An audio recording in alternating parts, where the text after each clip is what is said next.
a lot. And we have a friend who was doing the video trying to burn or melt the snow, and it would not melt. Ah. Dun, dun, dun. Yes. So I just talked to somebody in Nevada City yesterday, and he was telling me, he's just been snow plowing nonstop around his place.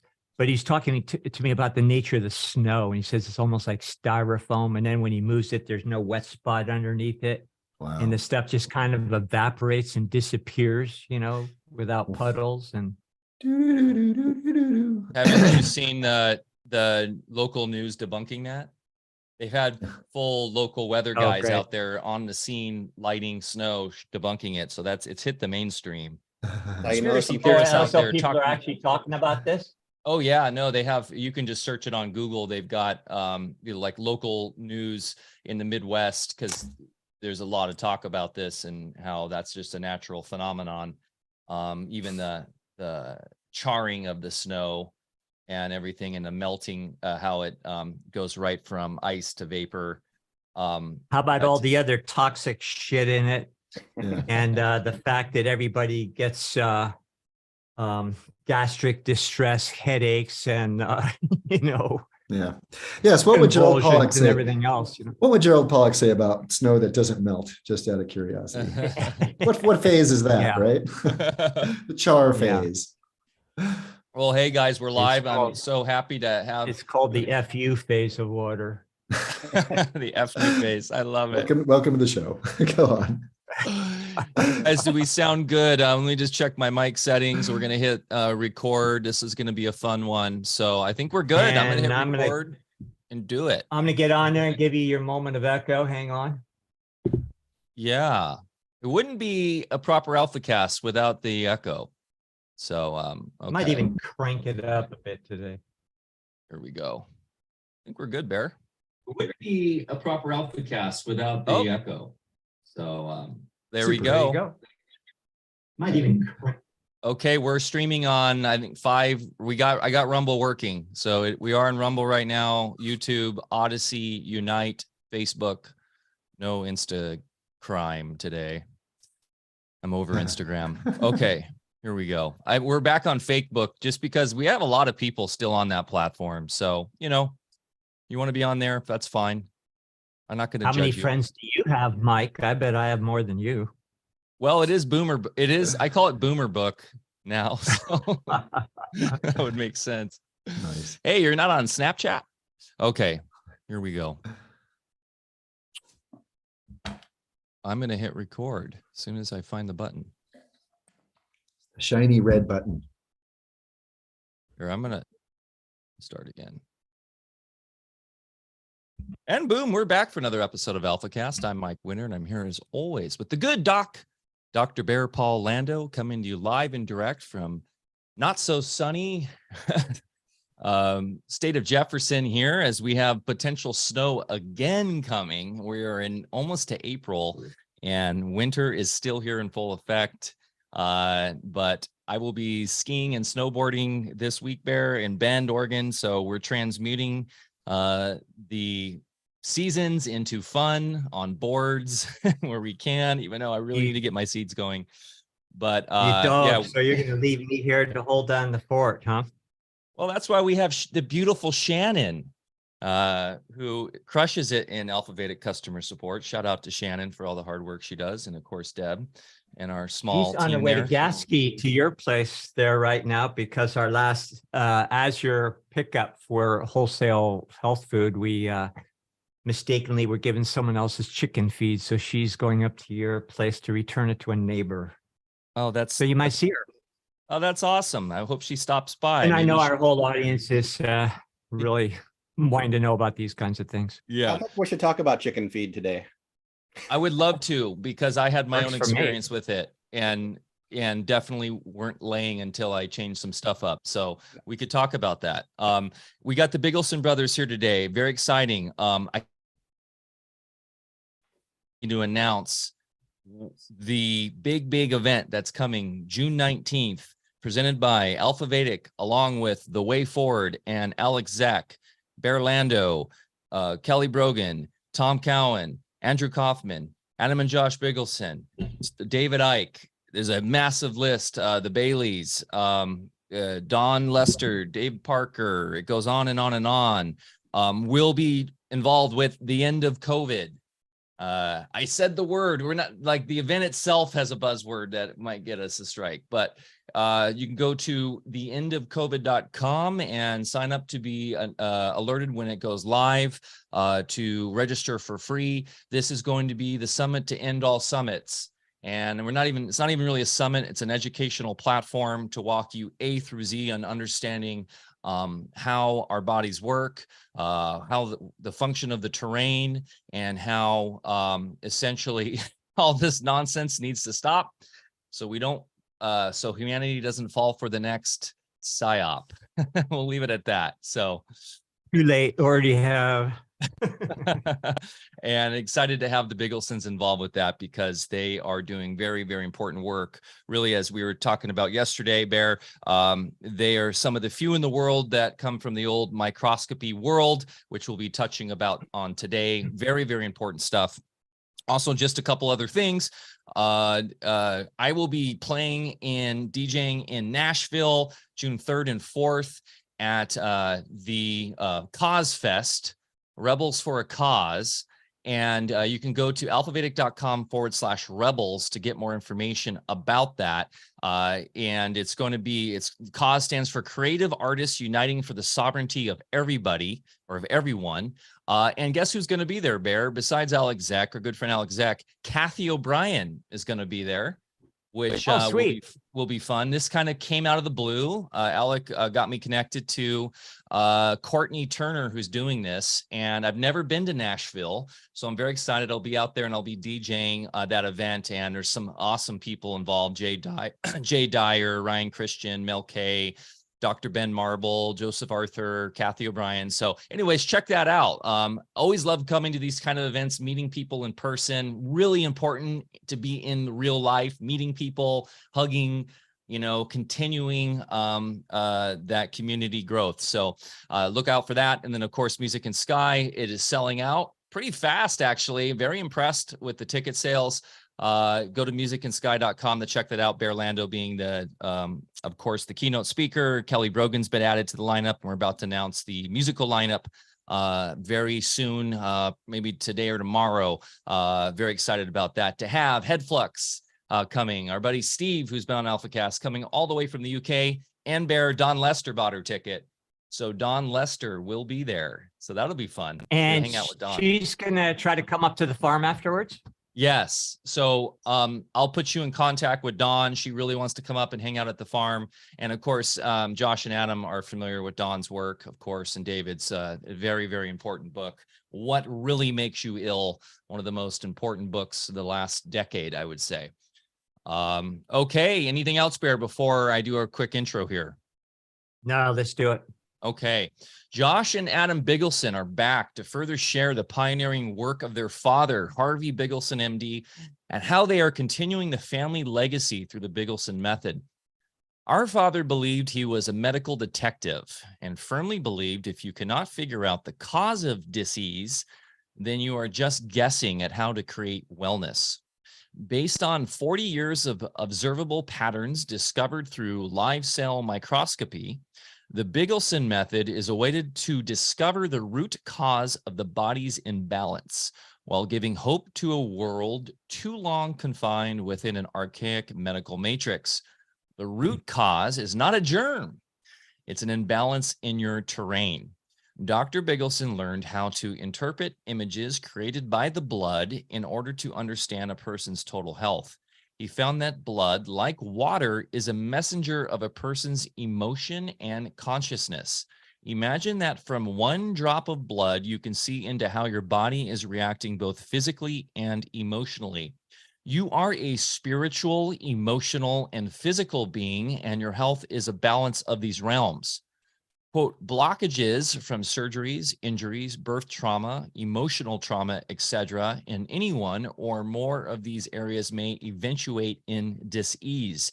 Depending on how long-standing and what the trauma or issue may be, your holographic blood holds the truth and the key to decoding the hidden messages within you. Eastern philosophy believes there are holograms in the eye, ear, foot, and tongue. The same can be said for the blood. Outside of the basics such as red blood cells, white blood cells, platelets, etc., the blood shows holographic images which may show disturbance fields. This discussion couldn't be more timely, and we promise this episode will forever change how you view your body and health. Yeah, Bear, this is right up our alley, man. We're going back to our roots today. Bring it Yeah, back. this is Yay. awesome. Back to the roots, So, roots of the terrain. Go on, Bear. Sorry. No, this is amazing. Adam and Josh, thanks for making time for us today. You're two of my favorite peeps on the entire planet here, and I'm really looking forward to having a good chat. Awesome. As you guys know, I spent a lot of years looking under the microscope, as you have. And, early on, I noticed some aberrations in slides and things that I couldn't explain. I was more, focused on the elements that I pay attention to, just to treat people and everything, which you guys know all about. When I started seeing certain kind of imagery pop up every so often and notice some patterns, I didn't know what to make of it. Really, is it a 60s flashback? Is there something going on here or what's happening? So when I came in contact with you guys and realized that, wow, your family has made an entire science of it. And it's a perfect, what I think, marriage between science-based microscopy and alchemy, because you're really bringing in all the other elements that the old alchemists, and when we say alchemy on this show all the time, we're meaning a complete science, not some kind of woo-woo stuff. So this is going to be great fun. I'm going to throw another little wrinkle into the discussion, and Mike, I think you might be interested in this too for the upcoming end of the situation. What do we call it here? We're going to do Ridiculousness. End of the nonsense. Idiocy. End of the coronation. Okay, I'm just trying to think of what to call this mythical organ. How about Pervidius erectus or something, But anyway, there's a lot more going on that I perceived after thousands of hours and decades of looking at little bugs under the microscope. And we were able to confirm what the great minds before us already discovered, and that these organisms provide certain functions in our body. They live within us. They're seed forms all the time. And when a particular job is necessary to be done, then certain species of these organisms would rise to the occasion and pleomorphically change into size, shape, function, that would get the job done. And, that's quite a departure from the old germ theory of disease, which couldn't be further from the truth. What I'd like to add to this, and my observations for what they're worth, I started writing about this, Mike. We're going to do a presentation on this, just notifying you here. And it's going to get into other dimensions of microorganisms, which is the fact that there is an actual depth of sentience with these organisms that I think we still don't appreciate, even in well-heeled bio-trained circles. And that is the fact that there is a whole microbial psychology to acknowledge. And with this, we find what I found is that microorganisms display certain attributes under the microscope: irritability, instincts, memory, reasoning faculties. They also display levels of volition. So we're talking about a real intelligence here, which I think we can take it much further than just noticing the same pleomorphic pattern of going through cycles for function, just like we see in all areas of life outside of us, within our own bodies, within our own external body. So if we could maybe get some of your thoughts on that. But for the folks that didn't see, go ahead, Mike. I was just going to say, it's so funny you say that, because we were talking before you came on about, I was jumping back into the good old Antoine Béchamp this morning, The Blood in the Third Element, which we can bring up a little bit later, but he specifically explains how his microzyma theory is that the microzymas are actually different in not only in the different organs, but in the different animal species, and that as the progenitors of life, they have different sort of behavior, characteristics, personality. And so I'm thinking like those are the little essences of life, and AI and all this nonsense about, AI taking over the world. How can that ever be self-actuating if it doesn't have the life principle of those little microzymas in it, which, as you're hinting at, Bear, are the really important fundamental aspects of really consciousness. Yeah. So let's get into it. We'll start with maybe just getting a little background from you guys for folks that didn't see our part one. And, by the way, I'm in kind of a mood today, so forgive me. I just recently heard somebody really taking bioterrain theorists to task. Now, I never like to call people out by name, so I won't mention Dell's name. But he's, continuing to put out this nonsense to keep us in the germ box. And he's started talking about bioterrain theory. Well, my friend, everything that you talk about is a theory, period. Yeah. Everything that I talk about when I discuss bioterrain is based on observable empirical evidence. And I think that used to be the definition of science, but now, of course, empiricism has been recategorized as anecdotal and, just dismiss, what you see with your own eyes. So I would say to our friends out there that are still considering it a theory, Dell, until you have spent the hours looking at these things under microscopes, until you've managed cases and brought to the table modalities that actually treat the body, for the real issues, the real causative factors at hand, then you really don't know anything about bioterrain and you have no business talking about it. And Del, here's another thing. I would really like to invite you on our show and let's have a discussion about it. I'd love to, just again, have a nice, calm, enlightening discussion and see how much you know about bioterrain theory. And then let's just contrast it with your theories. I'm tired of all this BS. Hey, Adam and Josh, let's talk a little bit about, thank you, I feel much better now. So let's talk a little bit about your background, how, you got into the situation, and more importantly, we want to bring our audience up to breast with what you're doing now at the Bigelsen Academy. You're doing phenomenal work, and thank you. So take it away, gentlemen. Cool. And I wanted to, we did a webinar yesterday. Josh got to talk a lot, so I'm going to talk first.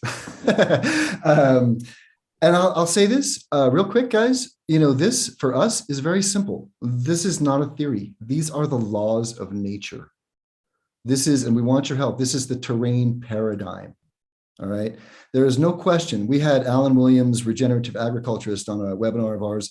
This guy has 1,500 head of cattle and no veterinarian on staff because his cattle do not get sick. All right. This is the way nature works. We asked the gardeners, the farmers. He has no idea what we do. We said, do you see accidents in nature? No. Does everything have a purpose? Yes. Does nature do anything in vain? No. All right, so let's bring this back to those basics. And I appreciate this. This is where we are at. We're trying to keep things simple, that KISS principle, keep it simple and sustainable. So yes, for people that are, questioning what we're talking about, I love to say Dad was 25 years of clinical success with this paradigm. All right, so if people want to argue, there's adamant ignorance. We have, not that we have people that are alive, but I looked up chronic diseases the other day, the list, which by the way is a definition. A doctor labels you with a chronic disease because he can't help you. So they just say you're chronic. Well, I look at that list, and how many of these things did we work with, Josh? Did Dad help? Many of them. So chronic by their definition. You want to come hang out with us? We have different things to talk about. So basics. And yes, in a mood, I support your mood, Bear. Let it out, right? We have to do what we have to do. And if we hold on to it, we get TMJ, right? For people listening, who has TMJ right now. We have done quite a bit of our background experience, which is great. And I can do a quick, we can talk about Dad's history for hours just on that. When we do our 2-hour lecture, it's a 30-minute section on dad. And Josh, jump in on any of this. Our father was an eye surgeon initially. He was very high functioning.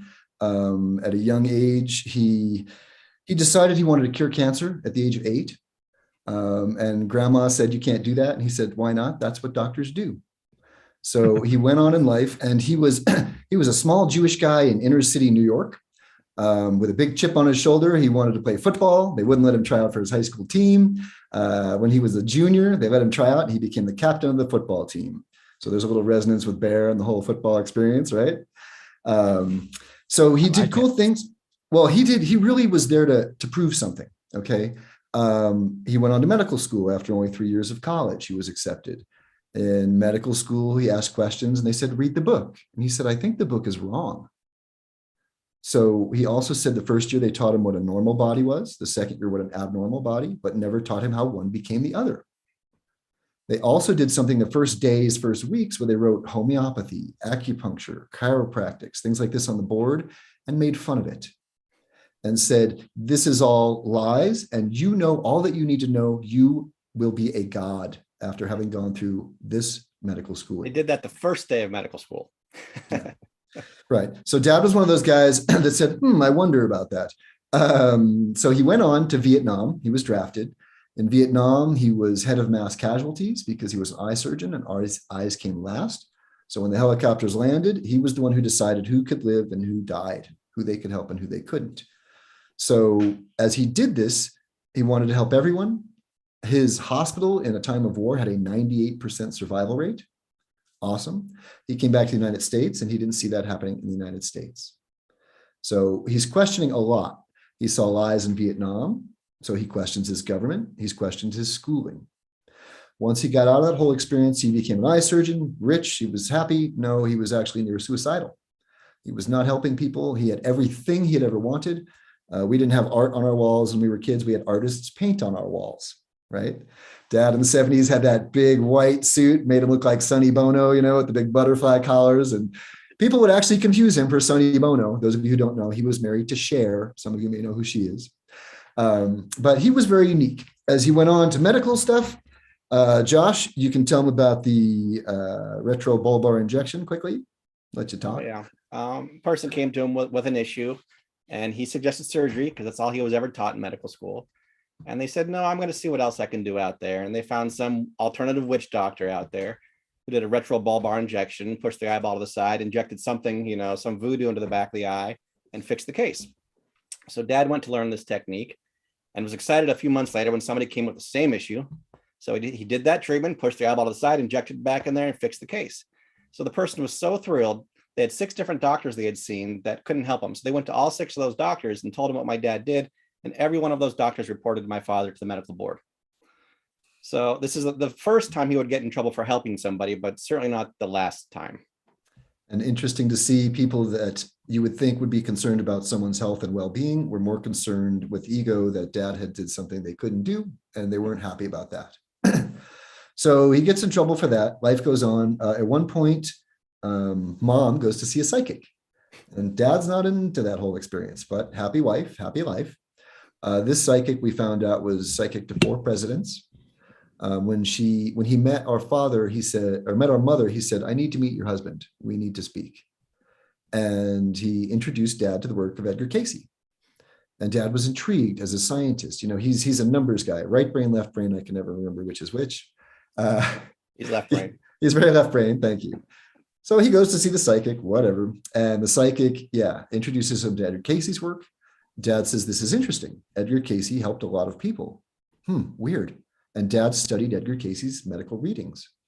And he found something new. He eventually found the ARE clinic in Arizona, which was an Edgar Cayce clinic. So he took a 70% cut in pay, got rid of the Porsche and the Jaguar, moved us out to Arizona. We got the Datsun and the Blazer. I remember as a kid saying to my mom once, I need clothes, I need something. And mom's like, we don't have money. And I just said, go to the bank and get it. I had no idea that, things have changed for us. And what I did notice as a kid was how often dad would come home from work excited about what he was doing. And the stories, I don't know what was going on. I was 10, 11, 12. And he would say, this person came in with this, and we did this, and this happened. And he was just so excited about what he did. I remember at one point, Bear, this is funny. I said, so you can help a lot of things that no one helps? And he said, yeah. And I said, what about muscular dystrophy? Because I watched the Jerry Lewis telethons. And he said, yeah. And I said, tell Jerry Lewis. And he said, he doesn't care.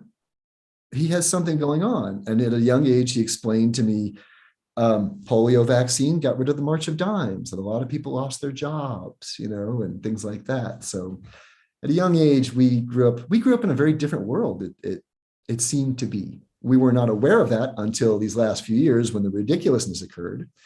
And people asked about these things that Dad never talked about because it wasn't a consequence to us. But what Dad did, though, he found the Edgar Cayce Clinic, his life changed. He was thrilled about his work.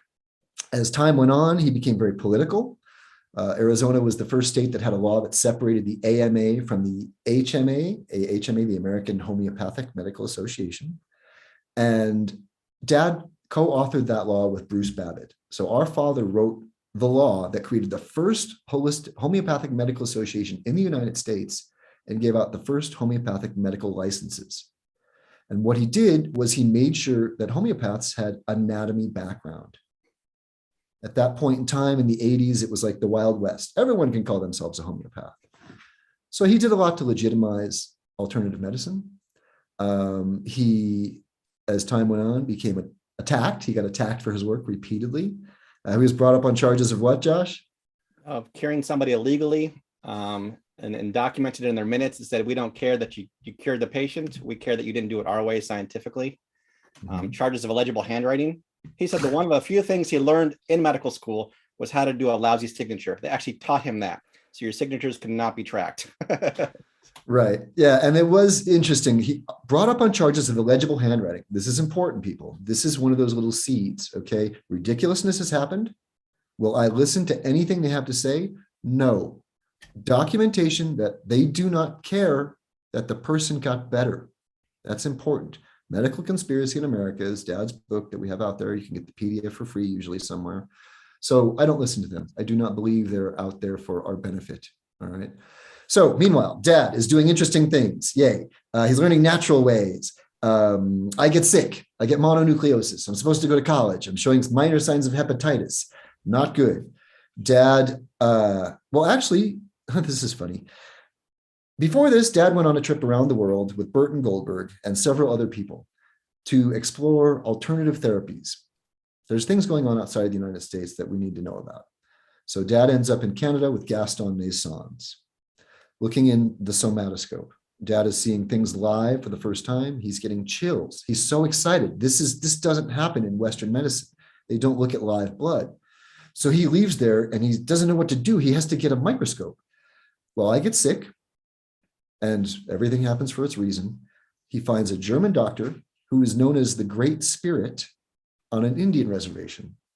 All right. And the Great Spirit flew in the Luftwaffe.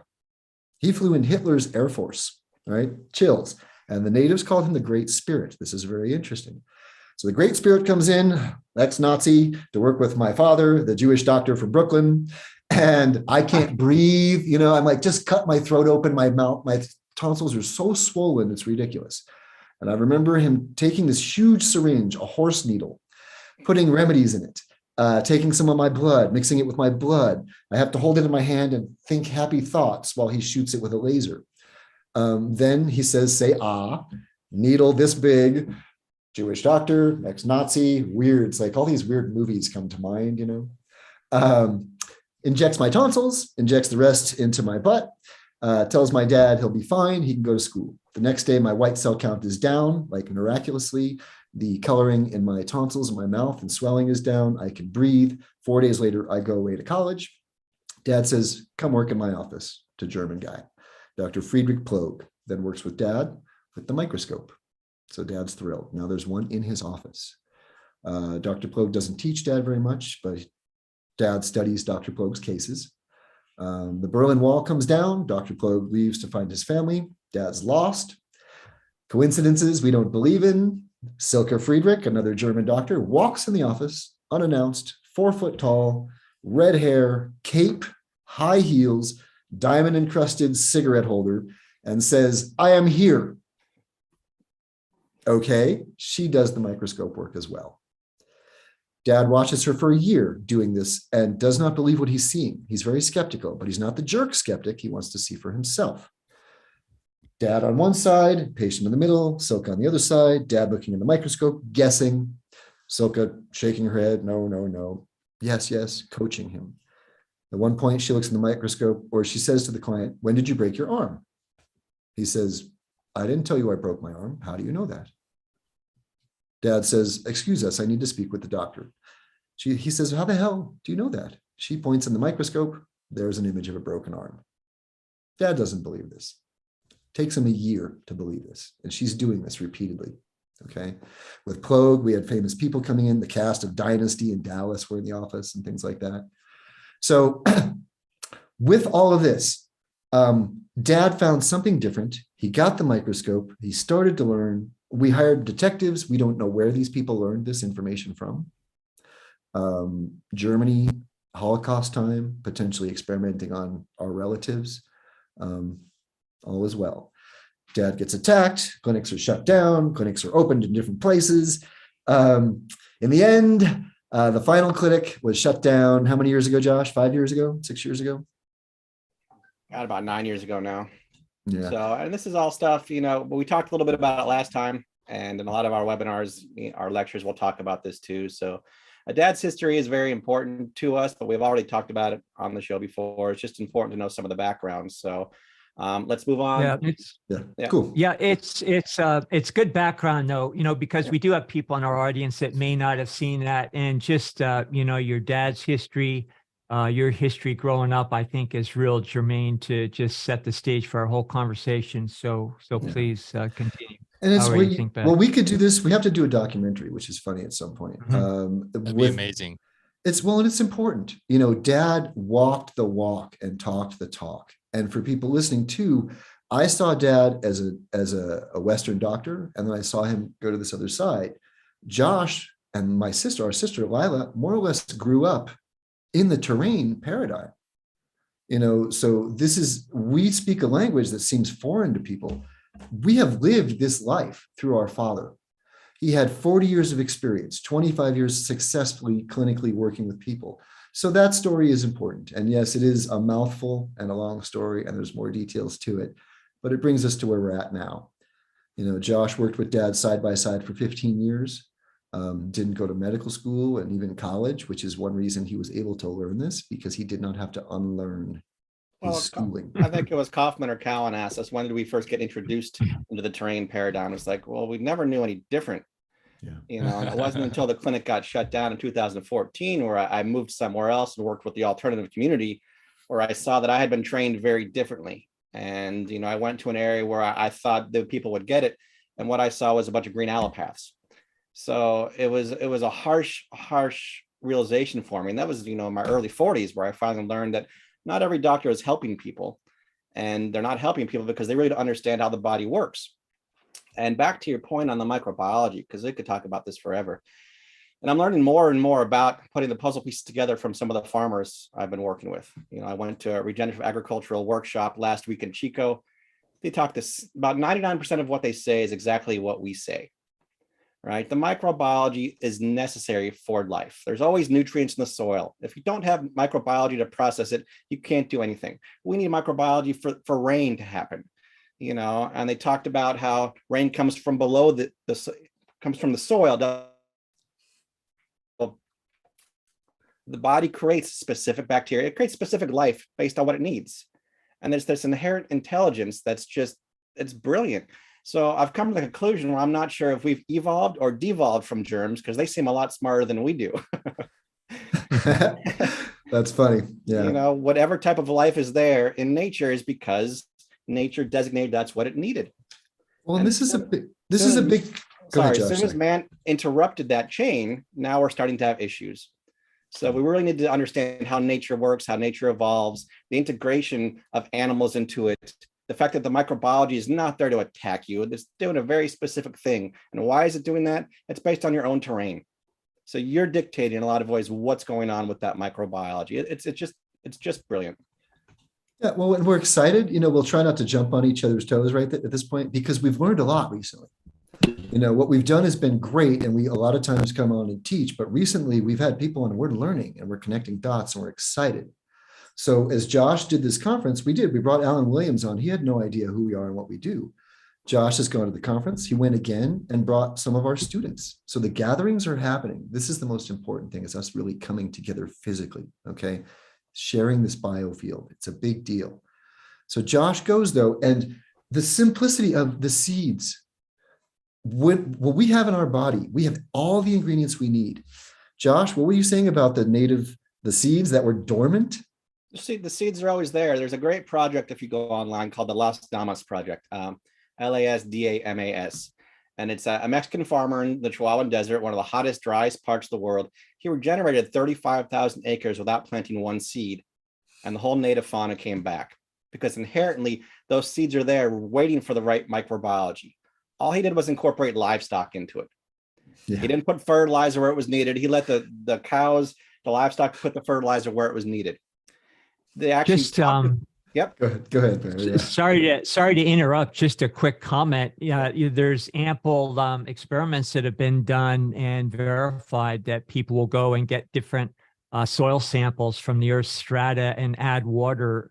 And these are, sections of the Earth that have been dormant for tens of thousands of years, and then all of a sudden, all these little crustaceans and creatures come alive. So there's no such thing as any part of our terrain that's not alive. It just needs to be activated. So sorry, go ahead. Awesome. It's absolutely right. And they even talked about the dung beetles, where he would watch the dung beetles rolling the crap over to where the soil was its worst and bringing the fertilizer down into the ground in that area where it was needed. So even this little dung beetle knew exactly what it was doing. So the nutrients are there, just like they're in our body. You need the microbiology to process it. Yes. The way they talked about parasites too, it's like, I'm sick and tired of people blaming everything on parasites, right? Yeah. Why are the parasites there in the first place? The body's created them for a reason. The farmers get it. The bacteria comes there to clean up the soil and processes nutrients for the soil, right? If there's if there's a stagnation, then the bacteria they would call it pathogenic. I would call it out of balance. Pathogenic is one of my Orwellian words, I think. So things can come out of balance. Then the soil can't absorb the nutrients because there's too much bacteria there. So then the soil creates the parasite to go and process the actual bacteria, right, on a much larger scale. So why wouldn't it be any different in our body? It is the same exact thing. It's all about balance. Yeah, go for it. No, another distinction is, in regular medicine, as we classify microorganisms as kind of set in stone creatures, we distinguish between anaerobic and aerobic bacteria. And of course, the anaerobic are the bad guys, because we always find them at the scene of the crime. And when you observe anaerobic bacteria, they throw out these filaments that is designed to bring in oxygen. So it's not like they're bad guys in there because they know how to live without breathing oxygen. No, they're there to bring oxygen in, and that's been verified. So please continue. It's just right on. And this is basic proven stuff. And we're living in a world where everything's got to be killed. Everything is anti. Nothing in nature is anti. No. It's a lot of the people we're talking about. Well, this is antibacterial. This herb, this plant is antibacterial. No, it's probacterial, right? It's there to help the bacteria. So we really got to work on our words.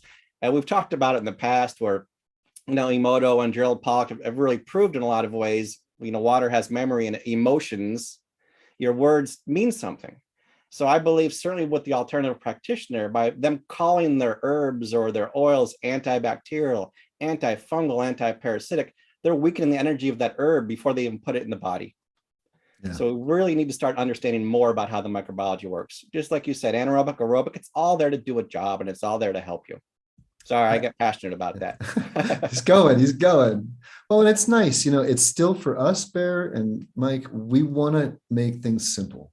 Dad would say health is simple, people are complicated. So if you're not sure, look at nature. What is it doing? Ask the farmer. If you're gardening, think about that and realize that you're not separate from that whole experience. So we have strep within us right now. We have all these things, right? And you can test with any kind of test you want that'll figure out, you can be tested for everything and anything.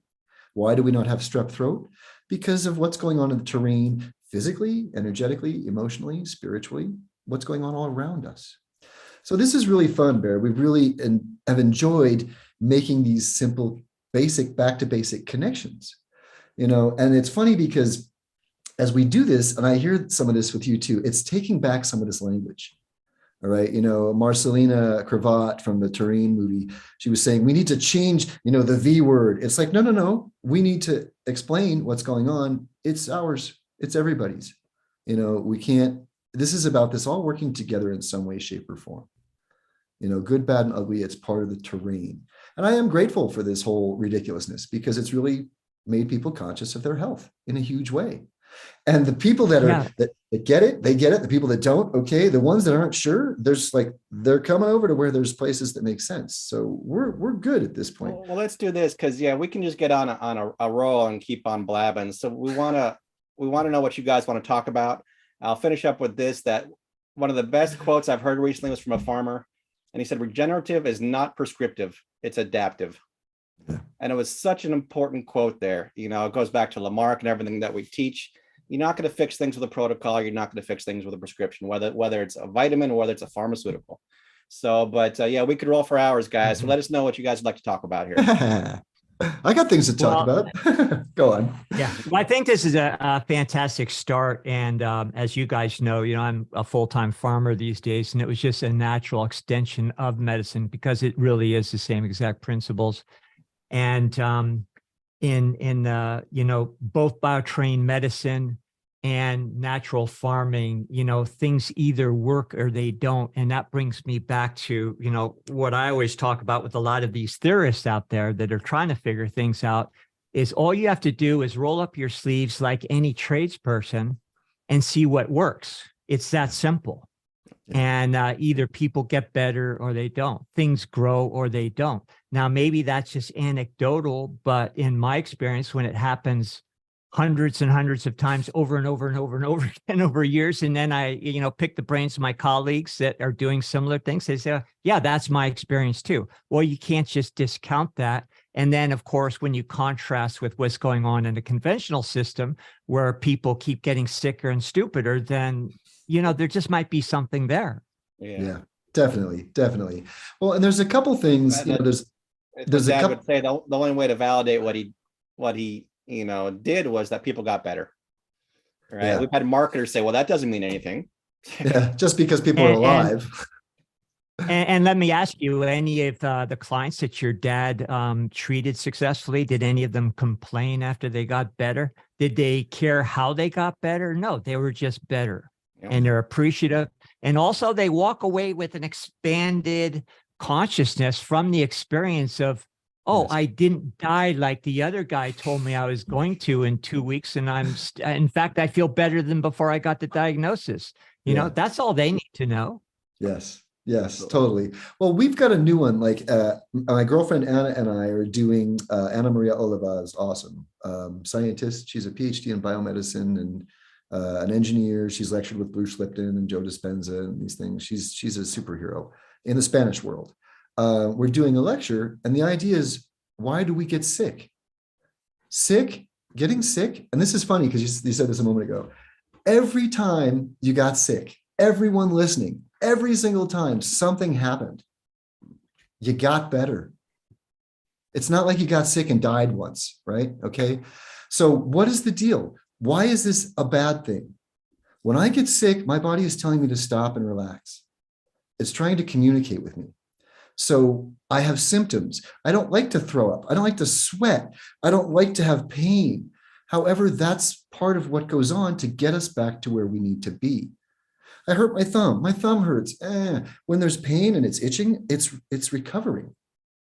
And maybe I needed to relax physically a little bit. Maybe there's something spiritual to that too. And looking at this differently, when the children get sick, Anna noticed every time one of her children gets a fever, he lays down for a couple of days, and you know what? He grows. Like he actually gets taller. And where's the science here behind heat and things expanding or things changing and our temperature? Okay, a few degrees of temperature change, and all of a sudden the terrain changes, things change. So why is this bad? Why is it when you have diarrhea, do you want to stop that crap up? Your body wants to get it out, right? So we really need to think about that. Why do we get sick? And is that a bad thing? All right, changing the words. And also, there's a couple of things. I got a couple of videos, Bear, I'll show you that I want your thoughts on as he runs away. To connect dots, okay? We talked with Gerald Pollack, and we learned a lot about water. You know, we've had our head on a microscope. So water is awesome. The memory, cool. We're 80% water. Why, when you cut yourself, do you not gush out, right? So that's interesting. It holds memory. Water creates energy. He's showing us water lighting a light bulb. You know, that's interesting. Water moving through these naphthalene tubes and creating energy. Well, we've got tubes. We've got water. It's creating energy. All right. He's talking about light creating energy. He's talking about, or Anna's talking about piezoelectricity and the feet and the bones creating energy, right? Oxygen's important. There's no talk of symbionts. All right. If we do this, and this is a new thing of mine, guys, I'm going to lay puzzle pieces out. Okay. What can we do to put these puzzle pieces together? I can see it. I try to push and I can't. So we have learned through Dad ideas like platelets are a plant that lives within us symbiotically. There's no human DNA in a platelet. If it's a plant, well, don't plants inhale what we exhale and exhale what we inhale? So is there oxygenation happening? Well, John Stuart Reed did an experiment with blood isolated. They were singing to it, and it was changing. And I was on with Kaufman. He talked about this, and they saw the kinetic images. They saw, geometry in the blood. They stopped the noise, and the image was still there. So the coloring of the blood had changed. And Kaufman says, wait, so hemoglobin, in science, it's oxygenating. And he says, yes, we measured it, and the oxygen levels go off the charts. Okay, so now we have light creating energy. If the bions or symbionts, if they're light particles potentially, is that creating energy in life in combination with platelets, with what Gerald Pollack knows? I mean, this is the deal now, guys, is connecting these dots. This is the jam session. Bear, you get deep. And guys, you'll laugh at this. We had Bear on our first School of Health webinar and asked one question within the first 5 minutes. I went, uh-oh, what's he talking about? Like science, science, science. I was like, oh my God. But it comes back down to some simple understanding still. So for you, Bear, when I put these puzzle pieces out, we know symbionts, we've observed exosomes, stem cells. I know in the bone marrow, Josh, the red cells are created. We have symbionts that help create who we are and help us decompose. Where do the exosomes come in? With the stem cells, do they give us the instructions as we all have the ingredients to be who we are? But at some point, the stem cell becomes the liver cell and the kidney cell. Is that exosomes that are helping with the instructions and the symbionts? You know what I mean? You see, we are seeing these pieces. How do we put this stuff together? And the terrain is the one thing that's really brings it all together. We're seeing symbionts in the soil and things like that. So that's kind of my goal right now with what we do. Josh is getting pieces to the puzzle. We have new pictures. We have new videos. Awesome. We're connecting with you guys, with other people. So how do we really jam on this? You know what I mean? With what you know, what we know, with what Gerald Pollack knows. And when he was with us, we looked at his blood and we said, images. And he's talking about Veda Austin. And I flipped on an image in the screen of the kidney. And he went, wow, it's like if I have Eddie Van Halen in my, to come do a lecture, I'm not going to go, hey, look what I can play. Yay. I want him to play. So Gerald Pollack, it's not that I was going to look at us. However, he has such a big piece to the puzzle that is very substantial and solid and accepted. We need to connect with that. And he is aware of symbionts, but how do we do that? You know what I mean? I think we have awesome pieces of the puzzle, awesome pieces. What next? We need to have these conversations. We need to connect you with Arthur Sala. We were on with him the other day, and this guy is alchemist extraordinaire. What happens when you guys get in the room and jam? I did a webinar once for people listening. This is interesting. A jam session. I had Andrew Kaufman on with Dr. Pablo Campra. You know who Dr. Pablo Campra is? He's the quinta columna guy who was the originator of the whole, can I say the word? I don't know, graphene isn't my wetsuit. We'll just tag that to a sentence. Yeah. What a jam session though. You know, to sit as a fly on the wall and listen to those guys go back and forth. And you know what came out of it was a deeper understanding on Kaufman's side of where things are coming. And it helped him go a certain direction. I want to do that with you, Bear, as we have Josh here. You know, how can you help us solidify these connections and build these bridges? So much more studies need to be done on the microzyma itself. Artur said that at one point, and most times throughout history, there is no more than one scientist or person studying microzymas. And that was it, right? And this is the fundamental missing link that I've seen across everything. Even the farmers don't understand why the microbiology is there in the first place, what's creating the bacteria. And that all comes back to this little microzyma. So these are the connections that need to be made, because this is where we're going to get the crossover. The way I'm looking at platelets now is a little different. Dad always said, physicians underestimate the power of the platelet. It is more than just there for blood clotting. All right. He talked about, being a plant there to help us heal. We monitor people's inflammation by looking at their platelets. The size of them tells us something, and the number of them tells us something. There's a fundamental misunderstanding of how platelets work and their importance. So as I'm starting to watch some videos and stuff on, from traditional medicine, how the platelets work, and you injure yourself, body sends platelets there to help you heal, and the fibrin comes out of it. Well, I'll be damned if the fibrin doesn't look like a whole mycelium network, right? So it's like we have these living plants in our body, and are we a living plant? It certainly seems like it to some degree, but the more I understand about platelets, it really enhances what we already know, but it's a piece of the puzzle that literally nobody is talking about. I think the hardest part of our message outside of germs don't cause disease is getting people to realize that inflammation is not bad for you. I saw scientists are trying to isolate the inflammation gene so they can eradicate it. Right? It's like, there you go, life over, you're dead. Right? You have nothing there to actually help you heal. So everything's an anti-inflammatory. So I talked to one of the farmers, Alan Williams, on the side, because he mentioned inflammation being the cause of disease. And I said, it's inflammation is good. Trapped inflammation is where we have issues. It'll be trapped by injuries, surgeries, things like that. And he says, he's been trying to figure out a way to incorporate that into his lectures because he knows people aren't quite going to get it. And what he's kind of come up with now is acute inflammation is good for you. Chronic inflammation is an issue, which was a different way of looking at it. But the more that we can talk with people like you and Artur, we could start to put these puzzle pieces together to really enhance our message. And I'm learning more from the farmers these days than I am from doctors. So thank God we're on here with you today, Bear. The thing I think that we really need to bring into the discussion is a lot of findings that we can get through lab studies as well as microscopy. Microscopy is fantastic because you just observe, and you can really conjecture a lot of things from it. Right.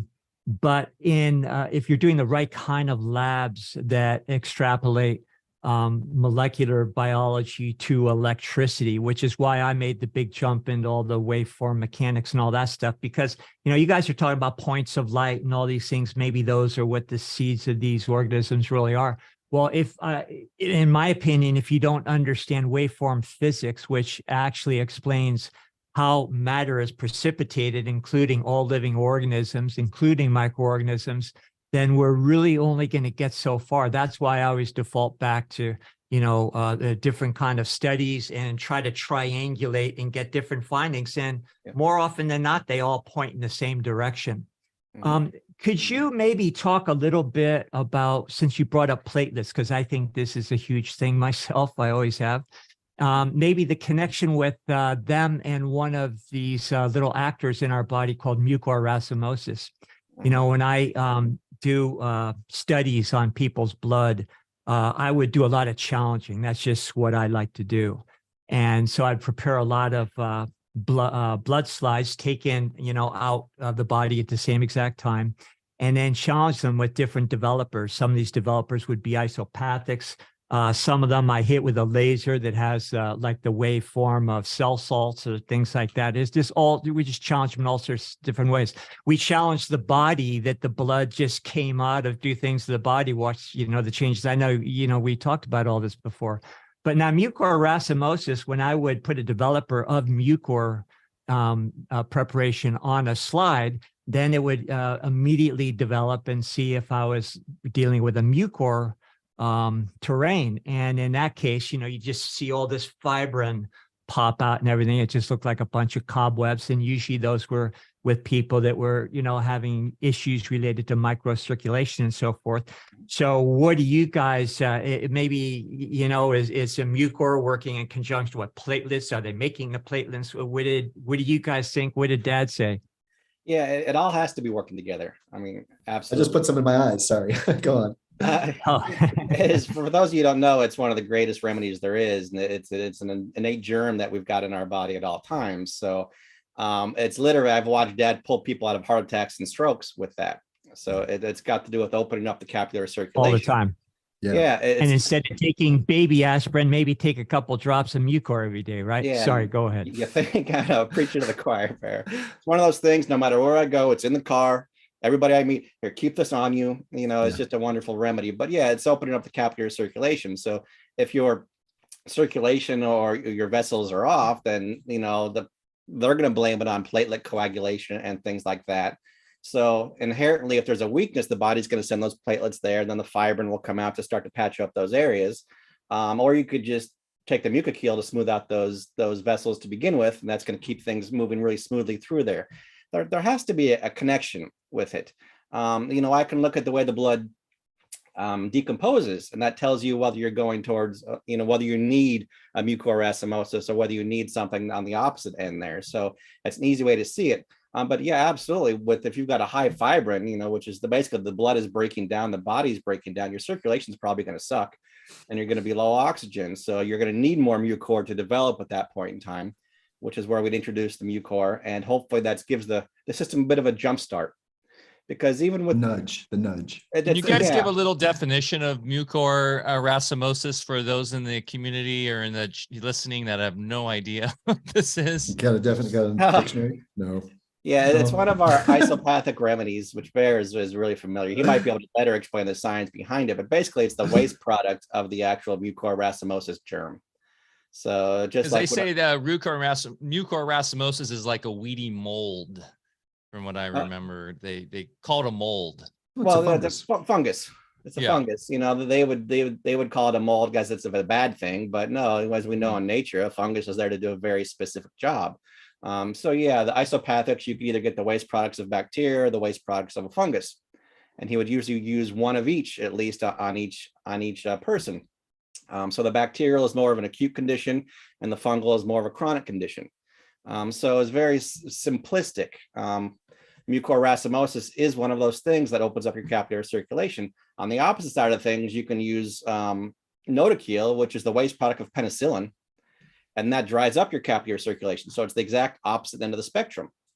So if you give them together, this is like true biohacking. This is how biohacking actually works, right? Where we're taking what the function of the terrain via the pleomorphic cycle and applying that in a way to speed up resolution. Absolutely. And I think, yep, go for it. No, I was just going to say, we're talking about anti-inflammatories and everything. Well, why do things hurt? It's because there's a lack of oxygen, circulation is compromised. There's a buildup of, acidic byproducts and things that make your tissues hurt. So now you take mucor, which was a very good, even an acute remedy that I used to use for, different aches and pains. And I'd even use it topically, worked beautifully. And you improve the microcirculation. It clears out all the acidic debris and everything. Things stop hurting. So it's just another verification that maybe there's not something in there causing inflammation other than you've got a frickin' swamp. Yeah, absolutely. I think the indications on the box too, the isopathic remedies, once they hit the United States, have indications on them that aren't necessarily what they're used for. Yeah. Preferkill, which is one we use for the gums, says for relief of external anal itching. Rectal itching. Yeah. People, I'm going to rub this on my gums. Well, but Mucor does Wow. say for arthritis on the box there. But yeah, it's one of those things that, and I wouldn't call it an external input. Too much of medicine and farming these days is based on an external input, whether it's people taking their vitamins. One thing I like about what you're selling, Bear, is you're not really selling vitamins and supplements. You've got you're selling things that you grow. You're selling parts of nature is what you're doing, as opposed to having some lab extract what they would call a vitamin, give it to you. So with these germs that we were using, most of them are in our body at all times. So you're not introducing anything that's foreign into the body. And the way they get in there and regulate is just beautiful. They're not attacking anything. They're just regulating things and helping the body to helping the terrain. Sorry. Yeah. And I'll just say about the inflammation, like for me, I've had some really bad inflammation in my hand here from all the years of computer work. And, that would be called chronic. And the thing that's helped it the most, and I think it's just helping the terrain heal faster, I guess, is surfing because of the cold water, because I surf in 48-degree water up here. So that is interesting, right? That cold, and maybe it's also the water and the salinity and all those different elements. I found like I've done all this different stuff, and literally one session of surfing totally takes all the inflammation and pain away. Yeah. It also could have something to do with just having some fun. Just gonna say that, Bear. How relaxed are you when you're out there surfing? Come on. Well, this is good. This is physical, this is energetic, this is emotional and spiritual. Like surfing, you are in perfect symbiosis with nature. Your wrist is moving with no resistance, depending on what's going on with the water. That's the best exercise. Swimming, you're free and you're having a blast. I mean, come on, this is the deal. Why do we get sick? We're not just biochemical. All right, we're not just physical. We're much more than that. Yeah, that's good stuff, Mike. That's really awesome. It's so simple. Okay, this all day is not fun. Yeah. Right? It's not a great position. We're not potatoes. We're not supposed to be vegetating. We're supposed to be moving, using it or losing it. So really simple that way. And what Josh said is interesting with us still. I asked this question. I have all the gold. I have the isopathics. I've got the stem cells. I've got the cell therapy. I've got exosomes and stuff. I take nothing. Why? Because I've done this a lot. I've walked my walk as I talk the talk. And what I need, I get from my environment, my terrain, my food. I mean, the Mucoscopic experience is, and I asked Artur this, it's like, why, if our body creates it, would our dad give it to you? Well, dad would say, sometimes it's just that gentle nudge. These are isopathics. There's minute doses. All right. And biohacking is interesting, Mike, because it's, if you know what's going on, you don't have to introduce really anything or just that slight thing. Someone actually at once, who was it, Josh, or does it make a difference, took one of our remedies, our cell cocktails that we would cure people with. No one cures you, no one makes you sick, and analyzed it. And it was just water. Okay, well, we're just into placebos. No, we're not into placebos. It's vibrational. It's minute doses. And dad realized when he was diluting, things were getting more powerful. So simple. We used 7 isopathics. These are things that your body creates. Artur showed us in the pleomorphic cycle. I think you showed us some of this, Bear, too, as well. The symbiont morphs into mucoscopic, nuclear osmosis, into what we need. That's beautiful. We have everything. We just need to support it physically, energetically, emotionally, and spiritually, all together. And then, Josh, you go. I think, working with some of the farmers has really changed a lot of my viewpoints on these things too. So yeah, I've got the whole arsenal over here. I've got cell therapy from 35 years ago. I've got porcine stem cells over here. I've got all the isopathics.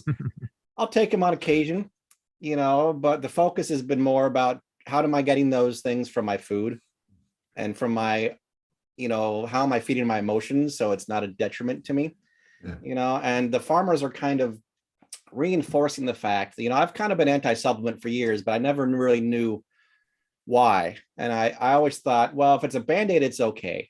Right. And what the farmers were actually showing is that long-term supplementation actually infects the ability of the roots to grow deep in the soil. Right. So people are taking, all these people are taking high doses of vitamin C that don't exist in nature. Right. Instead of eating the frickin' orange. You know, like the orange is stupid and you can make that, you know, vitamin better in a laboratory. So I always thought maybe it's a Band-Aid at best, but I never thought that long-term it could be a really problem for you. And the farmers are proving that.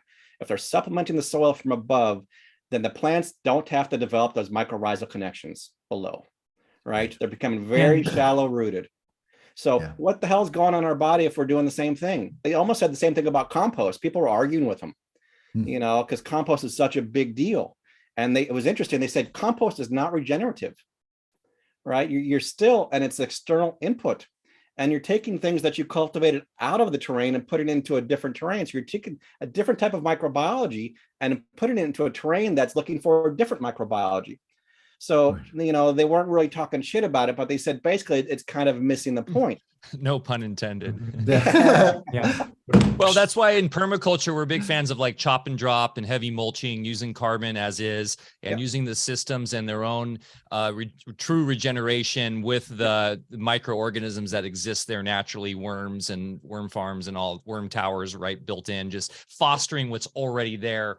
I agree. Like Bear can talk to this. We don't do composting on the Alfa Vedic gardens. One, because the bears would go to town, but two, there's a higher understanding of what Bear calls the electrical impedance within the soil and all that good stuff with the natural terrain of it. And same thing with bodies. And that's why, you know, I think a lot of organic farmers are really going down the wrong road too. It's like, well, I'm using organic amendments. It's like, okay, yeah, there's a time and place for all that. However, it's not about just dumping more organic nitrogen, phosphorus, or, you know, whatever on the soil.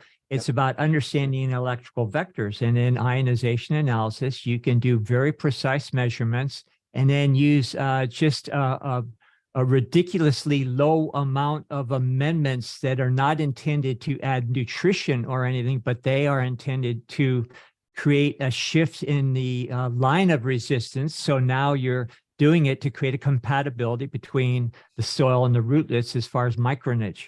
And so not only does it work better, but also you build soil up better over time, and it's a lot cheaper. The same thing with bodies. That's why, you know, just like you guys, we got all this good stuff and we use it to nudge.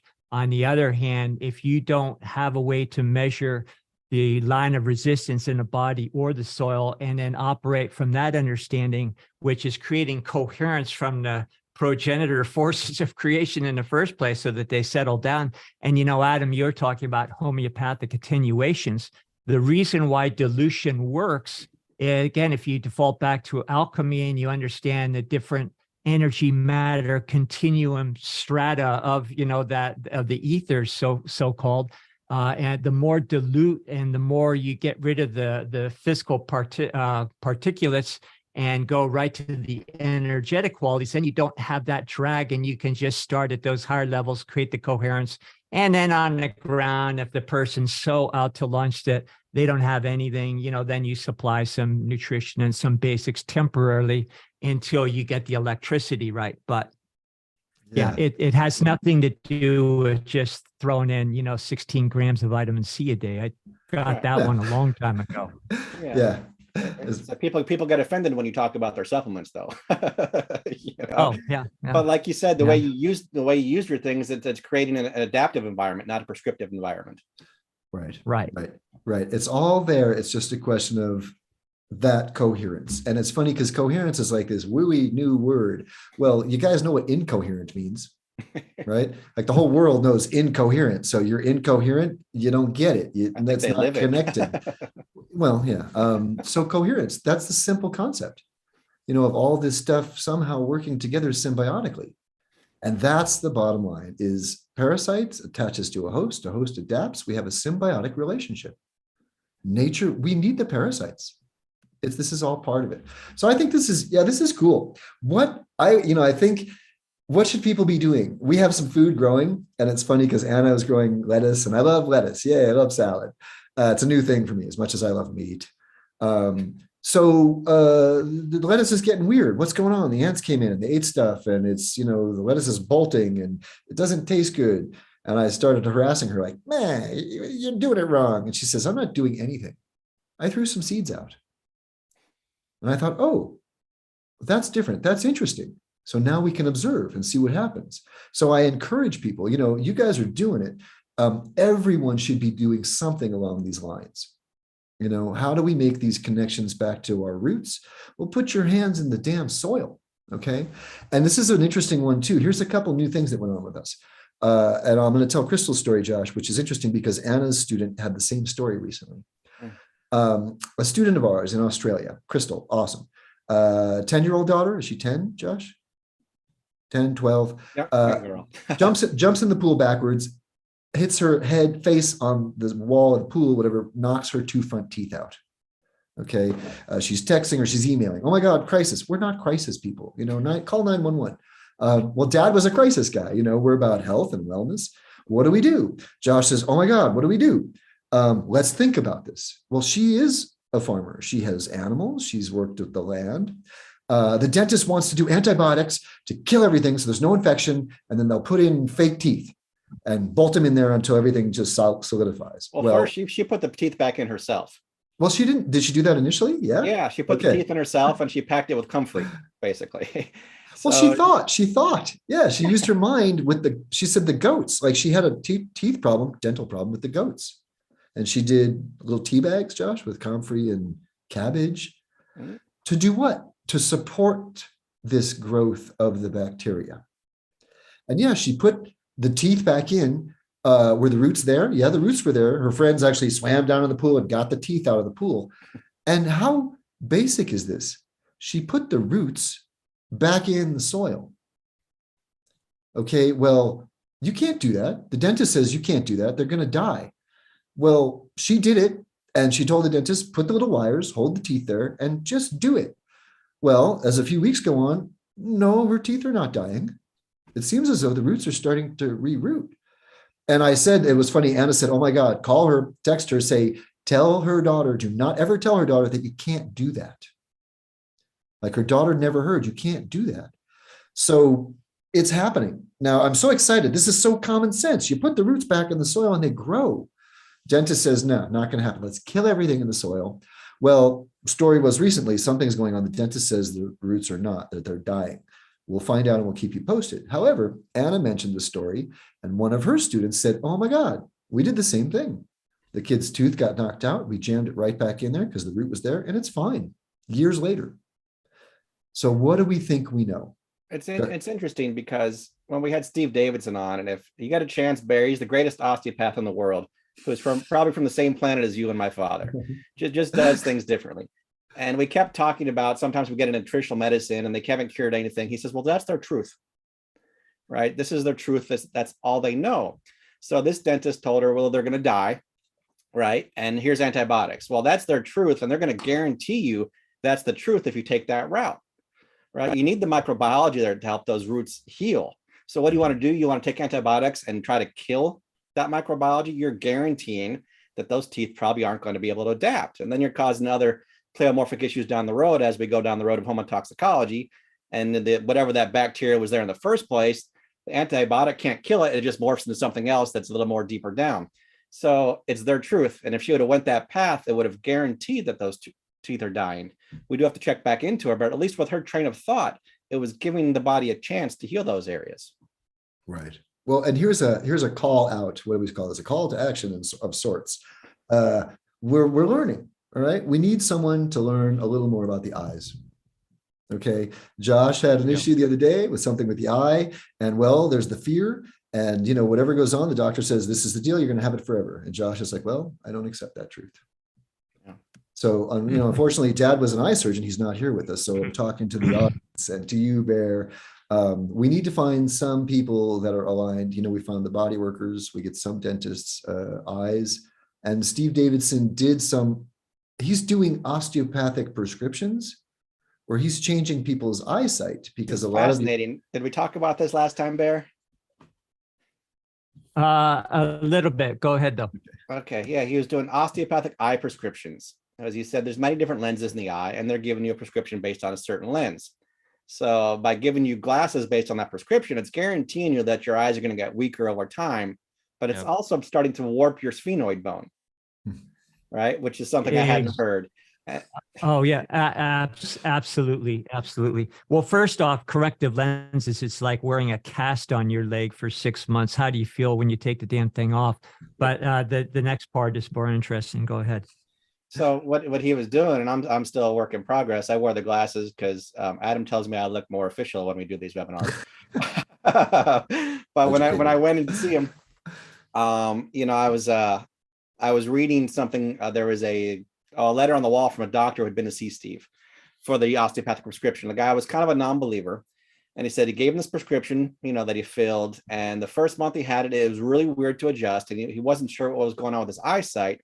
But he noticed his sinus issue started to go away and his brain was clearer, right? So cognitively, he was doing much better, right? And then so Steve, he tweaked his prescription again and his eyesight's great. He doesn't need glasses. You know, Steve went from a +2 to not needing glasses. And I actually got my eyes checked yesterday. And since Steve worked with me once, my eyesight's improved. So I'm looking forward to doing the next steps. But it was a different way of looking at things that made a whole lot of sense to me. It's like we weren't taught this. You know, and this here is just another Band-Aid, but it's like I said about supplements, it's a Band-Aid that's inhibiting our body ability to heal down the line. So it's a work in progress, but the theory or the paradigm of it made total sense to me. So I'm going to keep going down that path there. When I went to see him, he had me read the eye chart on the wall. I couldn't read shit without my glasses on. He worked on me, I think, for 20 minutes, barely touched me. And afterwards I could read. I was almost 20/20 afterwards. I mean, my eyes hadn't read that great in a long time. Wow. It's fallen back a little bit here, since then because I still have work to do, but it was an eye opener.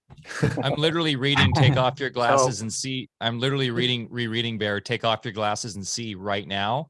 Awesome. Because I've been having a little bit of issues with my eyes, which is by Jacob Lieberman, who's we had on the show, if you guys are familiar with him. Mm-hmm. And he talks about essentially all of this, that our eyes are a muscle, they need to be worked. And when we coddle them with this sort of stuff, it just, as Bear says, it's like keeping a cast on. But we also have to realize what light actually is and our relationship to light and our consciousness. And how what you guys were talking about, being a living conscious being, there's a qualitative aspect to our eyeballs that relates directly to the sun and to how we engage with light. And in our modern times, we've gotten away from what farmers do every morning. Why farmers are so healthy in general, like traditionally farmers, because they're up early in the morning and they're getting that healthy light into their eyeballs. So anyways, check it out, guys. It's on our book list, alphavedic.com/book list. Awesome. Amazing. So I'm going to check that out. a couple quick comments about eyes. In the back of the eye, you have 6 different attachments, different muscles. Now, muscles are display screens for a complete neurological circuit that includes plumbing, electricity, meridian flow, and a whole bunch of other things.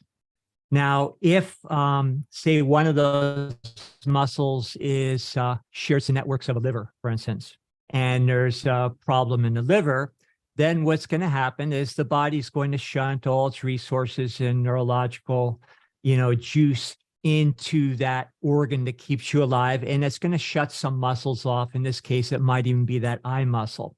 Now, those eye muscles are responsible for maintaining the perfect spherical shape. And if they oblate or prolate, then you become far or nearsighted. So in my experience, I had ways to test the eye muscles. I would, have people look in the direction that would activate a muscle. Then I would be able to test it secondarily with another muscle and with other ways, taking pulses, all sorts of ways to, again, triangulate and find out the health of that muscle. And then also, more importantly, let it lead us to that part of the body that needed the most help. And in our experience, a lot of people threw away their glasses and everything once those internal problems were remedied. And then these, and then the eye muscles were reactivated. It restored the perfect spherical shape, and the eyesight improves. It's, this stuff isn't brain surgery. Now, one more thing, we talk about the sphenoid bone. The sphenoid bone, for people that don't understand, if you take this little indention here in both sides of the forehead, if you want to adjust the sphenoid as a osteopath, which I did many times, It can be angled this way, it can be back this way. And we're talking about microscopic movements that make a huge difference. We're not talking about a subluxated bone or something in that extreme. But what you need to do mostly is restore motion. And, you'll be fixated in a certain motion. There are many reasons why that happens, going all the way to the psychospiritual, which we'd have to address too. Yeah. But let's look at that sphenoid bone just mechanically. Okay, if it's off a little bit, another thing in the middle of that sphenoid bone, because it's a continuous bone, it looks like a butterfly, and it continues all the way through your head. Now, there's a little indentation in the middle of it. We call it sella turcica, and that's where the important glands in the brain, pituitary and all those guys, actually rest. Now, if that motion is stagnated or distorted, then that is going to affect the entire neurology. Now, that also, you have the ventricle between the pituitary and the pineal, and you have the third ventricle that has the cerebral spinal fluid, which is why osteopathy is so important. And I know your dad was a big believer in it too. But then that also interferes with the circulation of that fluid, which then is going to interfere with the electrical conduction. Now, going back to eyes, and I'll finish up here, eyes are a neurological pole. And that part of our sensory apparatus, and there's 12 senses, not 5, but that part of our sensory apparatus is directly connected through resonance with a particular constellation, which is Aries. And that creates the whole resonance that now is going to create perfect neurology for your eyesight. And eyesight is also a two-way affair. We are receptive. That's how we see things. But our eyesight, the other polarity is we're supposed to be projecting our vision and creating out into the world with our eyesight. We have become dormant on that half. So it also affects the ability of us just to see, real coherently, just on that one pole that's the receptive part of the pole. So that's why osteopathy, the movement of bones, the part that plays with the circulation of cerebral spinal fluid, how it affects electricity, how it affects our ability to pick up the resonance from the constellations, which are, sensory apparatus is actually an extension of in the first place. We need to know all of these things. And that's why, not only do we need to pick each other's brains, but we need to go back into the literature of folks, living back in the 1600s that knew all this shit in the first place. Right. Yeah. Right. That's. Oh, thank God for you, Bear. That was just awesome. It's very rare that I learn much these days, especially as far as practitioners go. And all of that obviously resonated with me. We talked about, I know the liver component of the eye. I know if I'm on an eye issue, there's something I'm not seeing. So the way you kind of tied that together was just beautiful. And or don't want to see, right? Needed to hear it. It was a sore subject with my dad. He had such PTSD from being an eye surgeon, probably from Vietnam, that literally you'd ask him about eyes and he would just didn't want to talk about it. He would say, go to the osteopath. Take pressure off the eyes. If you're missing teeth, get your mouth stabilized so that the writing reflex isn't a problem there. Right. But in general, we couldn't get great answers on them. And I really appreciate that. We're going to have to delve into that a little more. It also is interesting to go back into this idea of light and how mainstream science just tries to say it's photons and all this. But when we come into what Bear was hinting at with waveform mechanics, understand there's this idea of the inner light and how this works with like Gerald Pollack's idea with the force phase of water and that interaction of the inner light with the blood and the water and the holography of the terrain, how that interacts with the eyes from the inside out and how we project out. So this is a really exciting where science should be going and needs to be going. Yes. I can't believe how much of a miracle or an intelligent experience this is. I mean, we think this is awesome and we keep learning. It's like, I'm so excited that I have this body. I love eating crappy food and I do my balance. I get up in the morning and it's like, oh, my stomach is a little weird. And then my bathroom is awesome. And I'm like, good job, team. We're a team, And I listen, okay, we're going to do some salad, but this is This is simple stuff. And there's all this little information out there. One sec, Josh, real quick. I read somewhere, or Anna was talking about, they introduced sunglasses to different like native tribes and things like that. And then there were instances of skin cancer. Like yeah. And I have some eye things going on. I did the LASIK 20 years ago, you know. So did I. Did you? It was, and Dad wouldn't let me do it for years. It was finally, it was great. Well, I have some eye issues now. Is it a result? I don't know, but I'm not putting on my sunglasses. Are you getting, I don't wear sunglasses either. Have you gotten any floaties or anything like that? Any like sort of stuff in your vision, especially when it's kind of overcast? I kind of get some little, that's what I'm dealing with right now. And I don't know if it's from the LASIK. One thing about interesting, the pre-LASIK sort of thing they wanted you to do is they wanted you to put antibiotic drops in your eyes, if you remember. And I didn't. I did colloidal. I talked to Bear. I called Bear. This is like 2012. Bear, this is the protocol they want. He's like, nope, don't do that. Just tell them you did. But I did colloidal silver, and I did a ton of coconut oil in my coffees and stuff. And after I had the surgery, you have to go to the doctor to check your eyes, as traditional, you know, eye doctor. And she's like, I've never seen healing this fast after LASIK. What did you do? And I was like, just, I don't know, you know. She actually asked you. Just a quick comment on colloidal silver. It works brilliantly, but I don't use it to kill germs. It has an energetic quality, which is why I use it. And I also don't use colloidal silver with actual particulates. I have a technology with 4 prongs that actually creates the waveform of silver.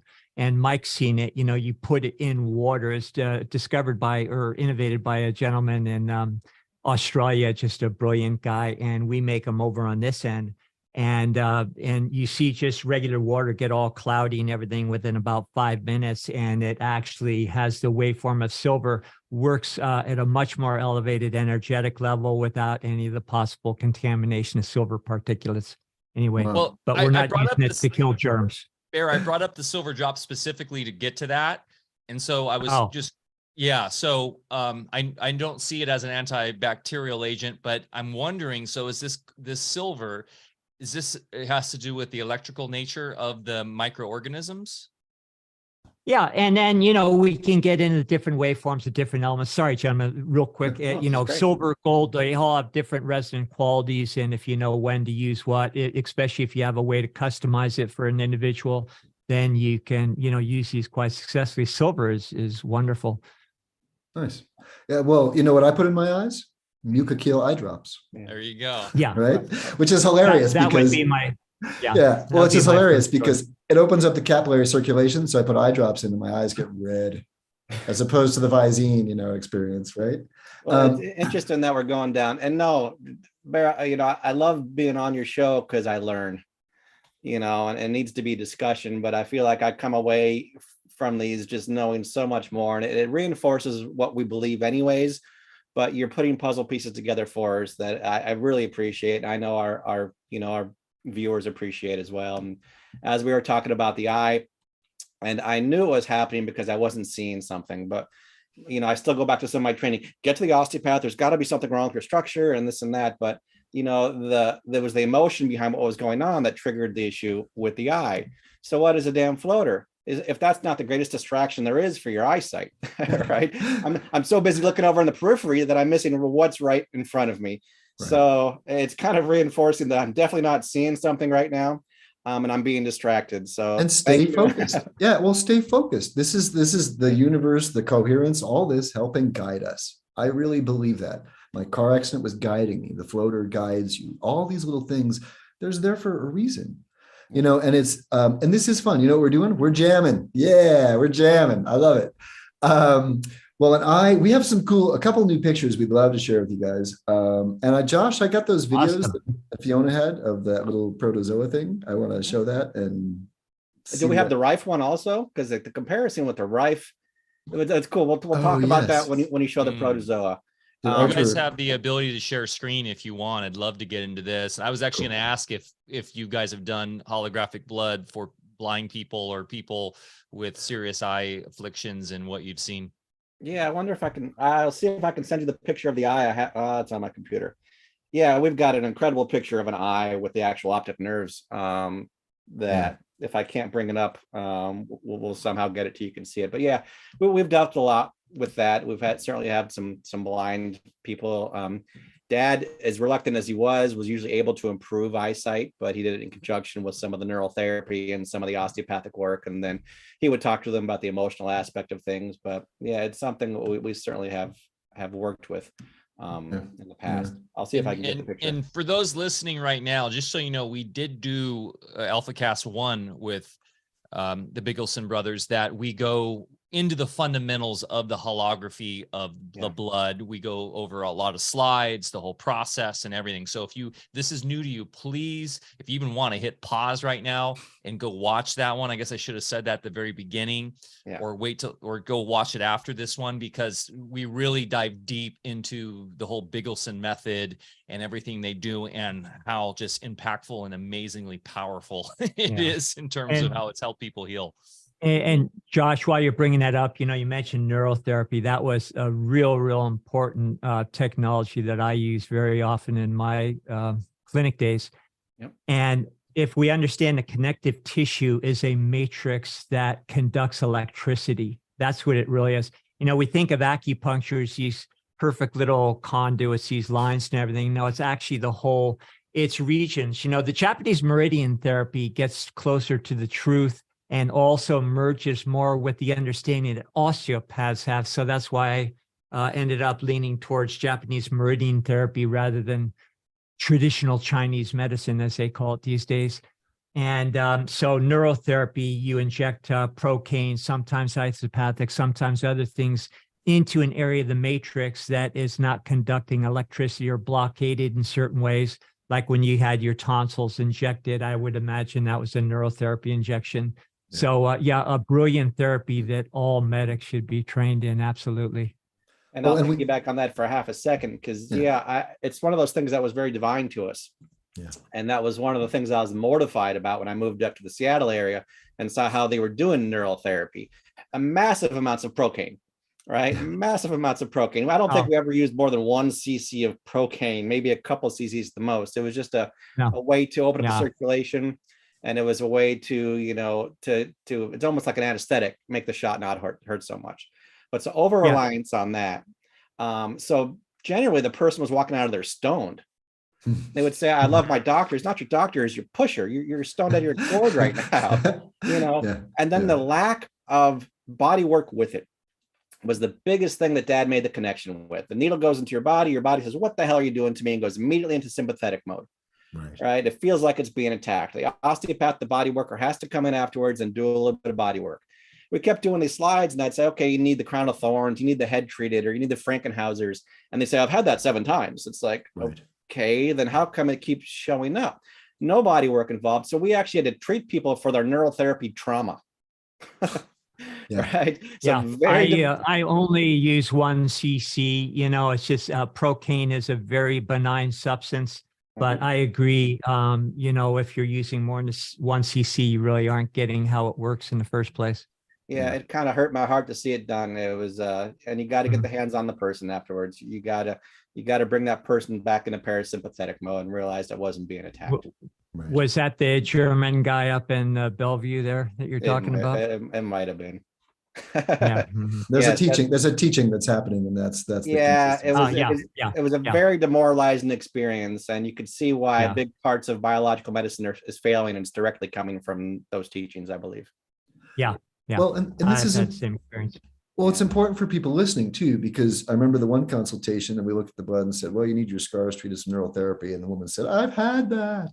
Well, you need some body work. I've had that too. It's like, okay, so, well, Bigelsen said neural therapy, but I did that, and body work, and I did that. But the thing is, did you do it in the right order? Like Dad said, there's a law and order to nature.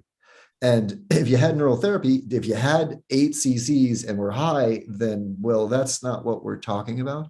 I was never high off procaine. That was a really weird experience for me, where it's good. I do neural therapy. And I was like, oh, this is weird. So food for thought. You just isolated the most important thing, which is sequencing. And I don't know of anybody in the trades out there that's any good that doesn't know that you have to do things in a certain order. You know, if you're working in as a contractor or a plumber, and you know, medicine, even the best of the natural guys out there, it's just, you know, they're just throwing shit out there and seeing what sticks to the wall. You know, it's like, no, you have to have a way to customize it, and then let the body tell you when to do what and how much to do it and when it's successfully been done. And with that, you default to neurology, and it will tell you everything you need to know. It was killing me up there because we'd look at the blood and say, all right, this appendix scar, it's all over the blood. This is what needs to be done. And the doctor would come out saying, well, he had a gallbladder scar also, and then he removed his kidney, so I did that too. And I'm wondering why there's an exorcism on the table right now. You know, the body wasn't ready for that, you know, and that's where I was introduced. It took 2014. I got introduced in the world of a healing crisis. I had never seen a healing crisis before. And we're taught that that's a good thing. It's not a good thing. It means the doctor does not know what he's doing and he's pushing the wrong damn buttons. You know, and I was seeing it. Yeah, I see it left and right. Iatrogenic death is like the third largest reason for death in this country. So thanks, guys. It's amazing. It's simple. What Dad said, there's a law and order to the way nature works, and pay attention to that. And just because you have the tools doesn't mean you know what you're doing with them. And we're not here to tell people that no one knows what they're doing. You know, Dad listened to the blood and your body told him what you needed done. If you listen to it, we don't look at our blood very often, you know, because we know how to listen to this whole experience. And what we do is the worst business model ever. We get you better. You never have to come back to us.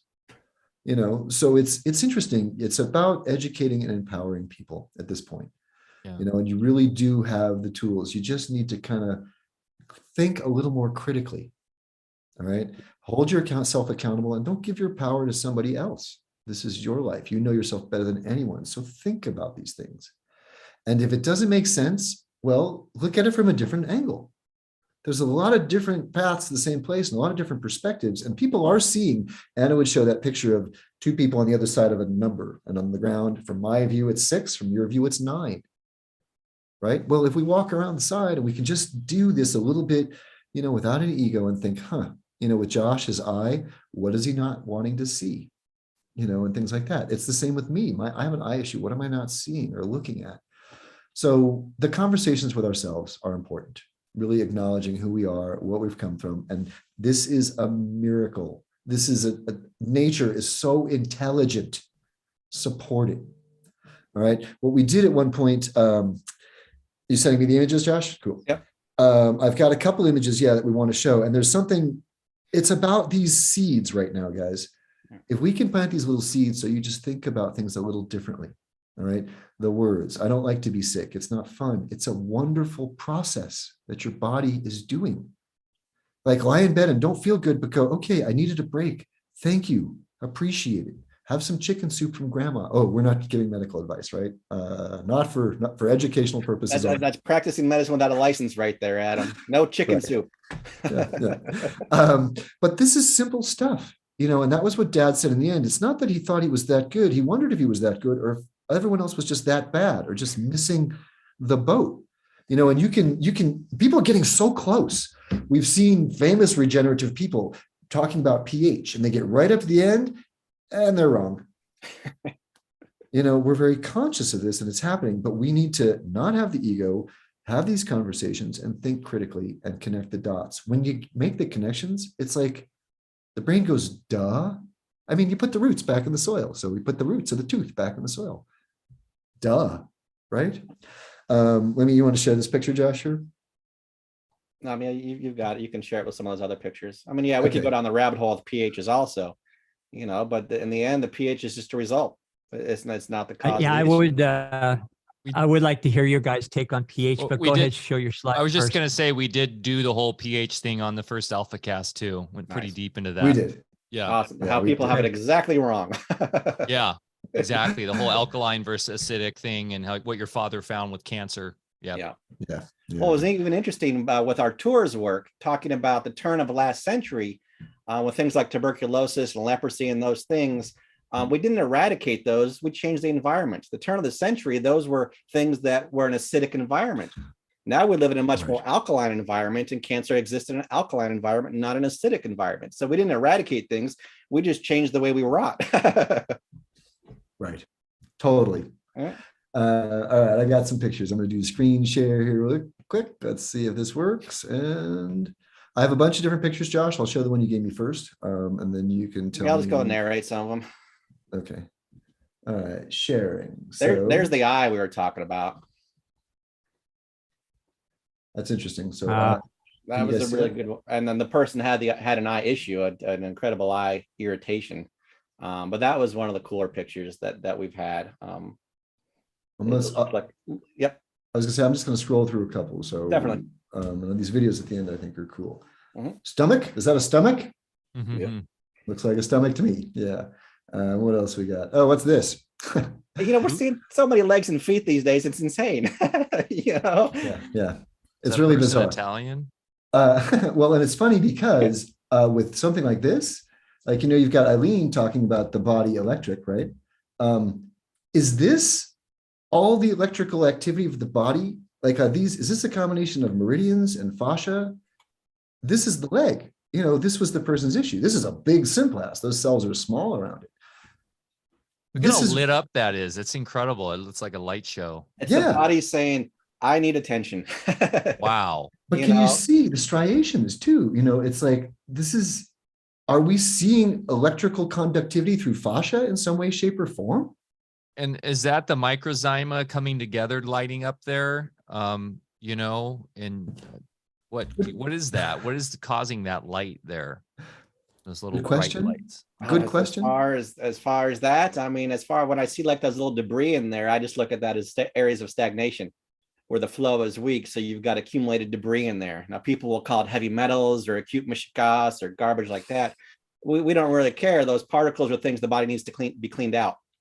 And this is showing up because the energy is stagnant, and you can see by the debris in there that the area just isn't cleaning properly. But that's a good question as far as the microzymas go, because in the holograms, we generally won't see the microzyma activity. We will see white cells moving towards holograms, which is fascinating.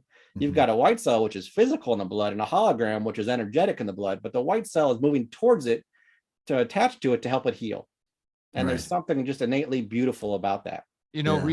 Reading the Blood and the Third Element this morning, his Antoine Béchamp, and this is 130 years ago, he's, postulating that the blood is a tissue in itself, right? It's its own tissue, and that makes sense that it's all interconnected throughout the entire body. So it's one living organism, if you will. And so it's communicating through every aspect instantaneously. And that thus creating these, creating the, if you will, the scaffolding or the sort of what do you call it? That painters paint on it's a scaffold, isn't it? Canvas. Yeah. So so cool, you guys. Yeah. Well, and this is, for us, like I said, as we look at this, we know what we know. My anatomy is limited. We've learned about, the lymphatic system and the fascia, and it's amazing. It's amazing. So looking at this, I know some muscles, there's striations. Is that what we're seeing? So we need someone to look at this with the different eyes. Barry, you've seen more than we've seen with respect to anatomy and things like that. So this is why we need to have these conversations more with people like you. And this is our limitation too. You talked about, being in a laboratory, Barry, and, I'm able to see these because of patterns I've viewed over the years, but in the end, it's still my interpretation, so other studies need to be done to validate it. That's for sure. Right. Well, one thing we can say for sure is that anatomy is geometry. Geometry is created by resonance, and our body on the etheric has a geometric, shape that is caused by resonance. So now let's just say something happens to the leg, you break a bone or something like that. Now, what's going to happen is all the healing forces of the body are going to be going into that level of resonance to fix the leg. And if that resonance is predominant, then wouldn't it make sense that it's also going to maybe conjugate a lot of the actors that are in the actual leg, where you'll actually be able to see imagery of that in the blood itself. I don't Yes. think it really should stretch anybody's imagination with just a few basic principles under your belt. Right. And Gerald Pollack said that when we showed him the one kidney picture, I had to show him something cool, and he just went, wow, and I said, what do you think? And he said, it makes sense. I mean, why wouldn't this be there? Yeah. So I appreciated that from him. Well, and back to the geometry of it too, there's these little dots that you'll see in the blood bear that other people have called candida or yeast or even something more dumb. Oh, right. And under Naissans's microscope, they were 6-sided stars. Perfect. Yeah. Right. I worked with Gaston. He was doing some seminars in Toronto, so I had the honored experience of working with him a little bit up there. So awesome. here's labeling it as candida or yeast. Here's a question for you then, though, too, because we're putting pieces of the puzzle together from Dad's history. And he told us when he visited Naissans that Naissans was shooting symbionts through the wall. Do you know anything about that? What? Yeah, what exactly? It's like, what? I asked Mom. She's like, I don't know. That's weird. Mom saw talking about that muscle, yeah, shooting symbionts through the wall. It's like, what? And that's all we ever heard. Any ideas? I need a little more. I'm not recalling. Okay. I'm not recalling it. My mind can kind of go into how that's possible. Sure. I'm not recollecting that from seminars. So can you elaborate with the wall and everything? That's all we can do. It's like we want to reach out to that camp and say, hey, what Dad was with you once, or was with him once, and it changed lives. So can we talk to you? I just remember in passing talking about Naissans shooting a symbiont through the wall. And it's like, what did he say? And realize as we grew up with this was kind of old hat for us. So it was just one of those things where we didn't question him a lot of the time. We didn't ask him more about it. Now that he's gone, it's like, son of a bitch. Should have asked him that. Let's show a couple other pictures. A few more pictures there. Chew on that one, Bear. We'll get Artur in that, and we'll see what we can do. Yeah, you've got my brain disturbed here. So we have coccyx, and we got our new coccyx image. That was a good one.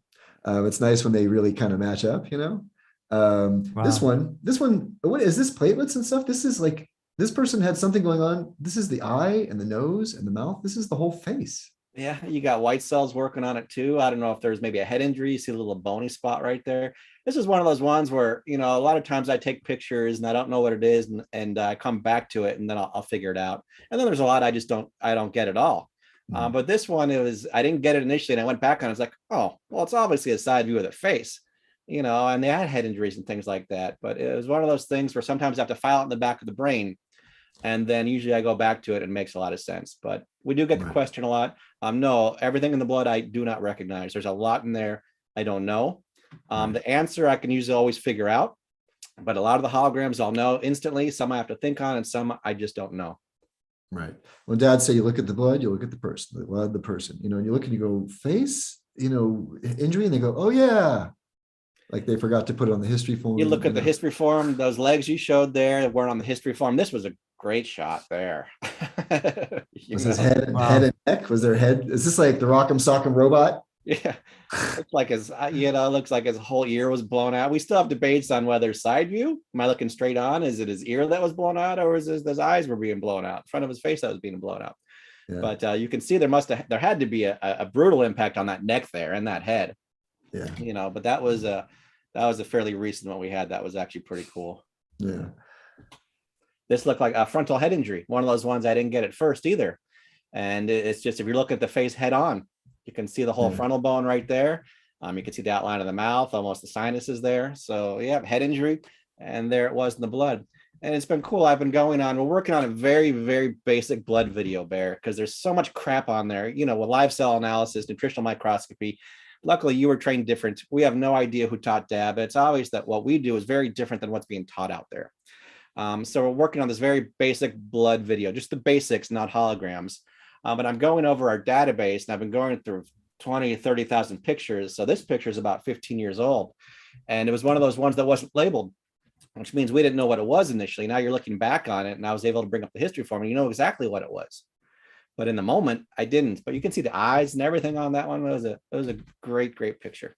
I was trying to see if I had that video from Artur.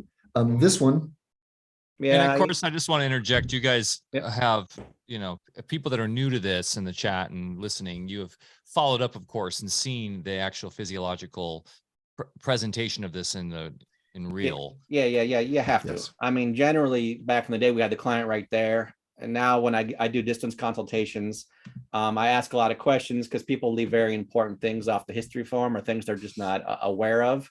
So like the broken leg he showed initially, it wasn't on the history form. So I had to reach out to him. It has to match the client. It has to match the client, which is the only way we can validate what we're actually seeing. Right. These days, so much brain irritation, you can see the brain and the brainstem there. Looks like half of that brain is supremely irritated. I don't know what's going on environmentally, but people's brains are swelling these days. When people lost their quote sense of smell and taste, it's because their brain was swollen and putting pressure on parts of the brain that are controlling those senses. So it's been alarming the last few years, the amount of irritated brains that I've seen actually in the blood. Wow. Yes. The over people's minds exploding from all the nonsense. That's the one looks like exploding head. Definitely. No, that's interesting. It's a pattern that we're seeing. But it'll always match the client. Yeah. Mm-hmm.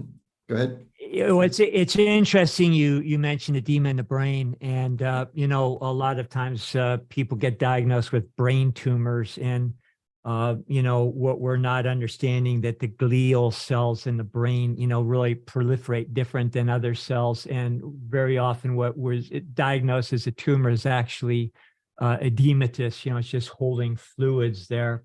And then when you get into new German medicine, of course, we understand how a trauma to the psyche will trigger the neurology in that particular area of the brain. And then you can demonstrate that on a CAT scan, and that lesion is actually full of fluids. And when I manage cases clinically, usually it went without a hitch, but every so often that original lesion in the brain that purposely instigated a tissue change for the benefit and for the healing process would actually swell a little bit more.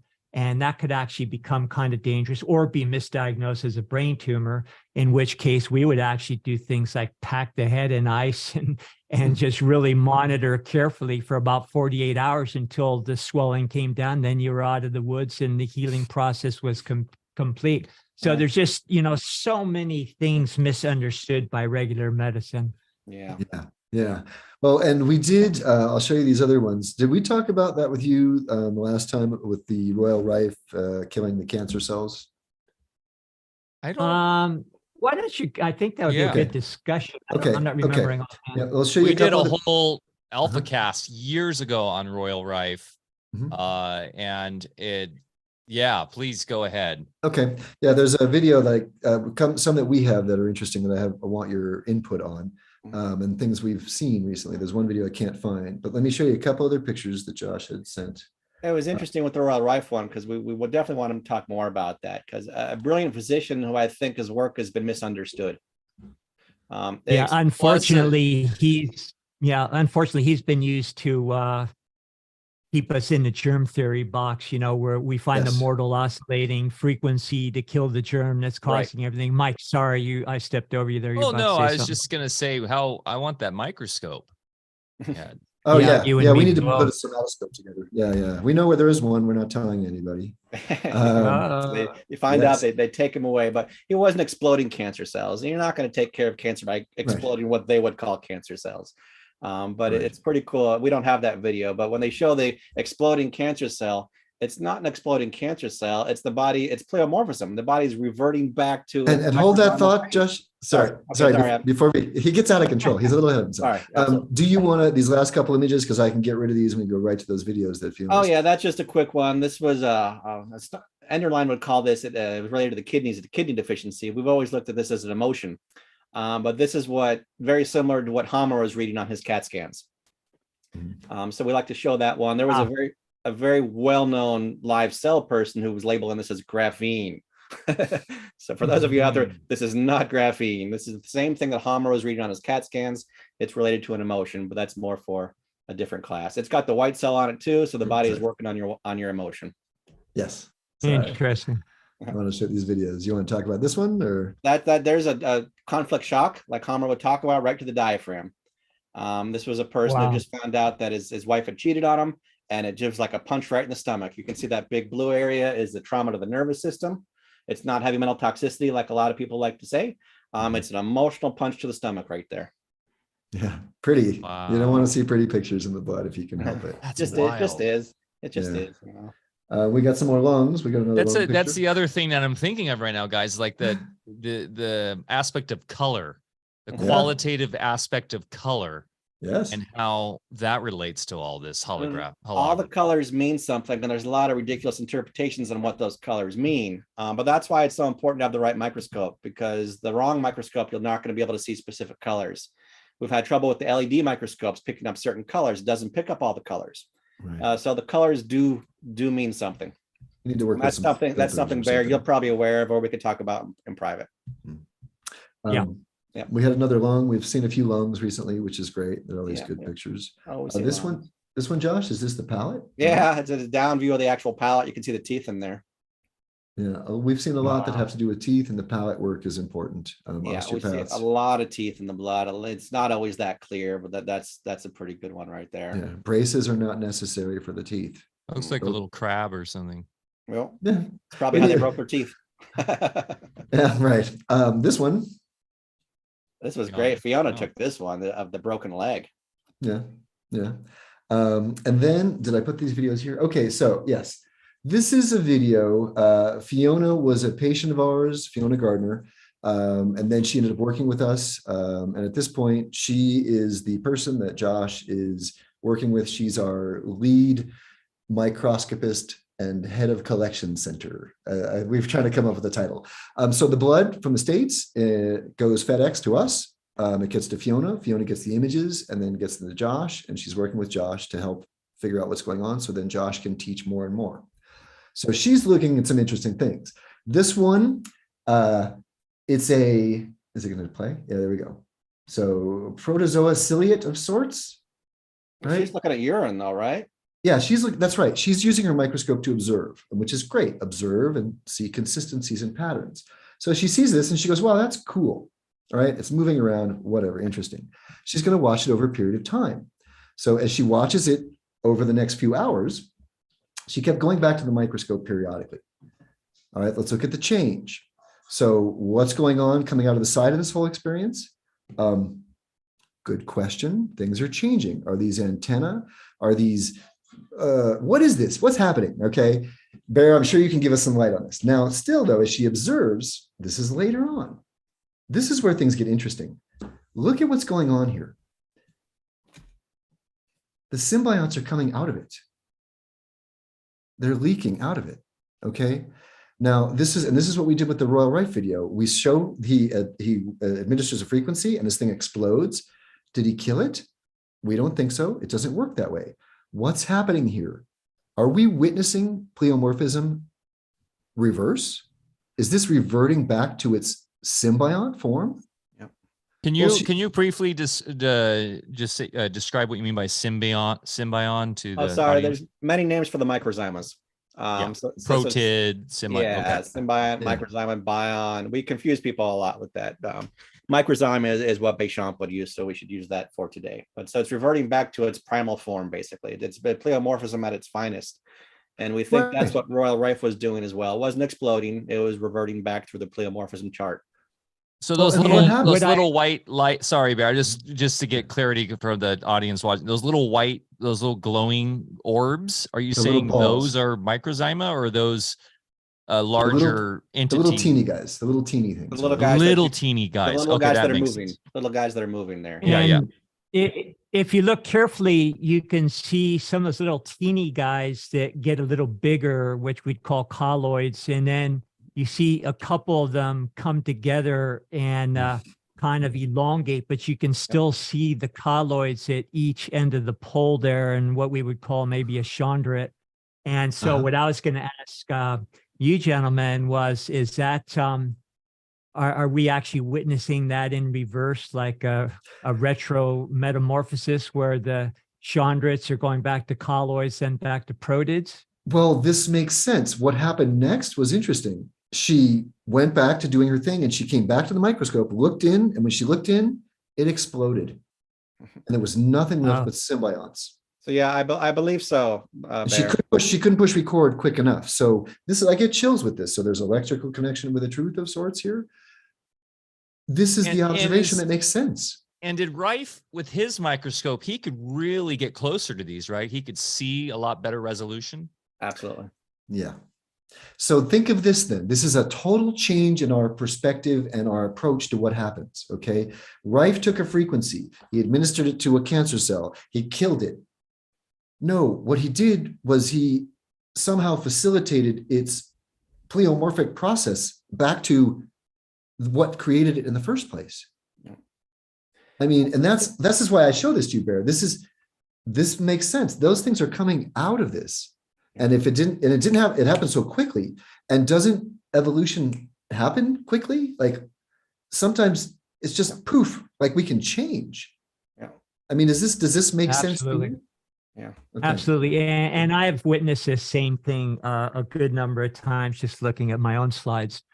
And metamorphosis, which of course is just the expansion, the development, not necessarily linear in an evolutionary form, but it happens like this. But metamorphosis can also go retrograde, and we witness that a lot of times in different situations. So yeah, things go in both directions, and that's how waveform mechanics works. You have a simultaneous metamorphosis and retrograde at the same time on the waveform level.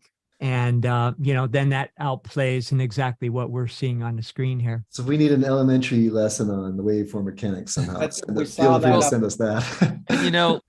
The thing about, people listening to this or hopefully watching this are, well, why doesn't, mainstream science, quote unquote, mainstream know about this? Well, because they look at dead stuff.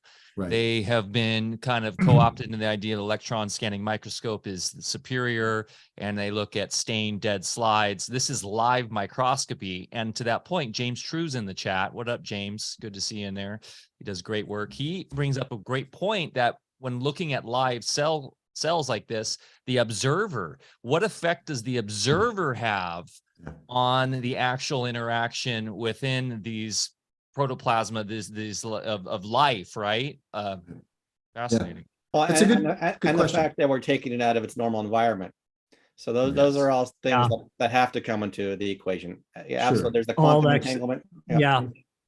All excellent points, beginning with Michael's and Josh. There's so many things to consider. Yeah. Right. And please continue. Someone we would show that image of the femur that we saw in the blood before the woman broke the bone, right? And then someone said, you kept calling her and asking her if she broke a bone. Did you put that in her consciousness? And did you did you facilitate her breaking of the bone? Mm-hmm. And I thought, hope not. I like to think that we're a little stronger than that in general, or possibly. But this is what we did. When Dad looked at blood, he saw things and he addressed what he addressed. And then the pleomorphic process reversed. And so many people, we've said this before, have heard with the Lyme disease, the spirochete, pleomorphism, and then you're screwed because you have it forever. They were teaching that up in Seattle, Bear. It was killing me. They were teaching pleomorphism, and that can't be reversed.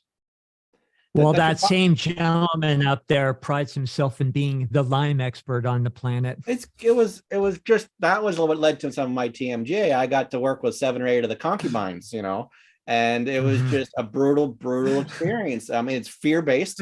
First thing you're doing is taking away people's hope, right? The second thing you're doing is making sure they'll never, ever, ever heal themselves. Now you're in perfect symbiosis with a practitioner. But they took things like neural therapy and pleomorphism, and they bastardized it. And I really took it personally. And I think that is still part of the reason I'm dealing with this eye issue. There's my anger.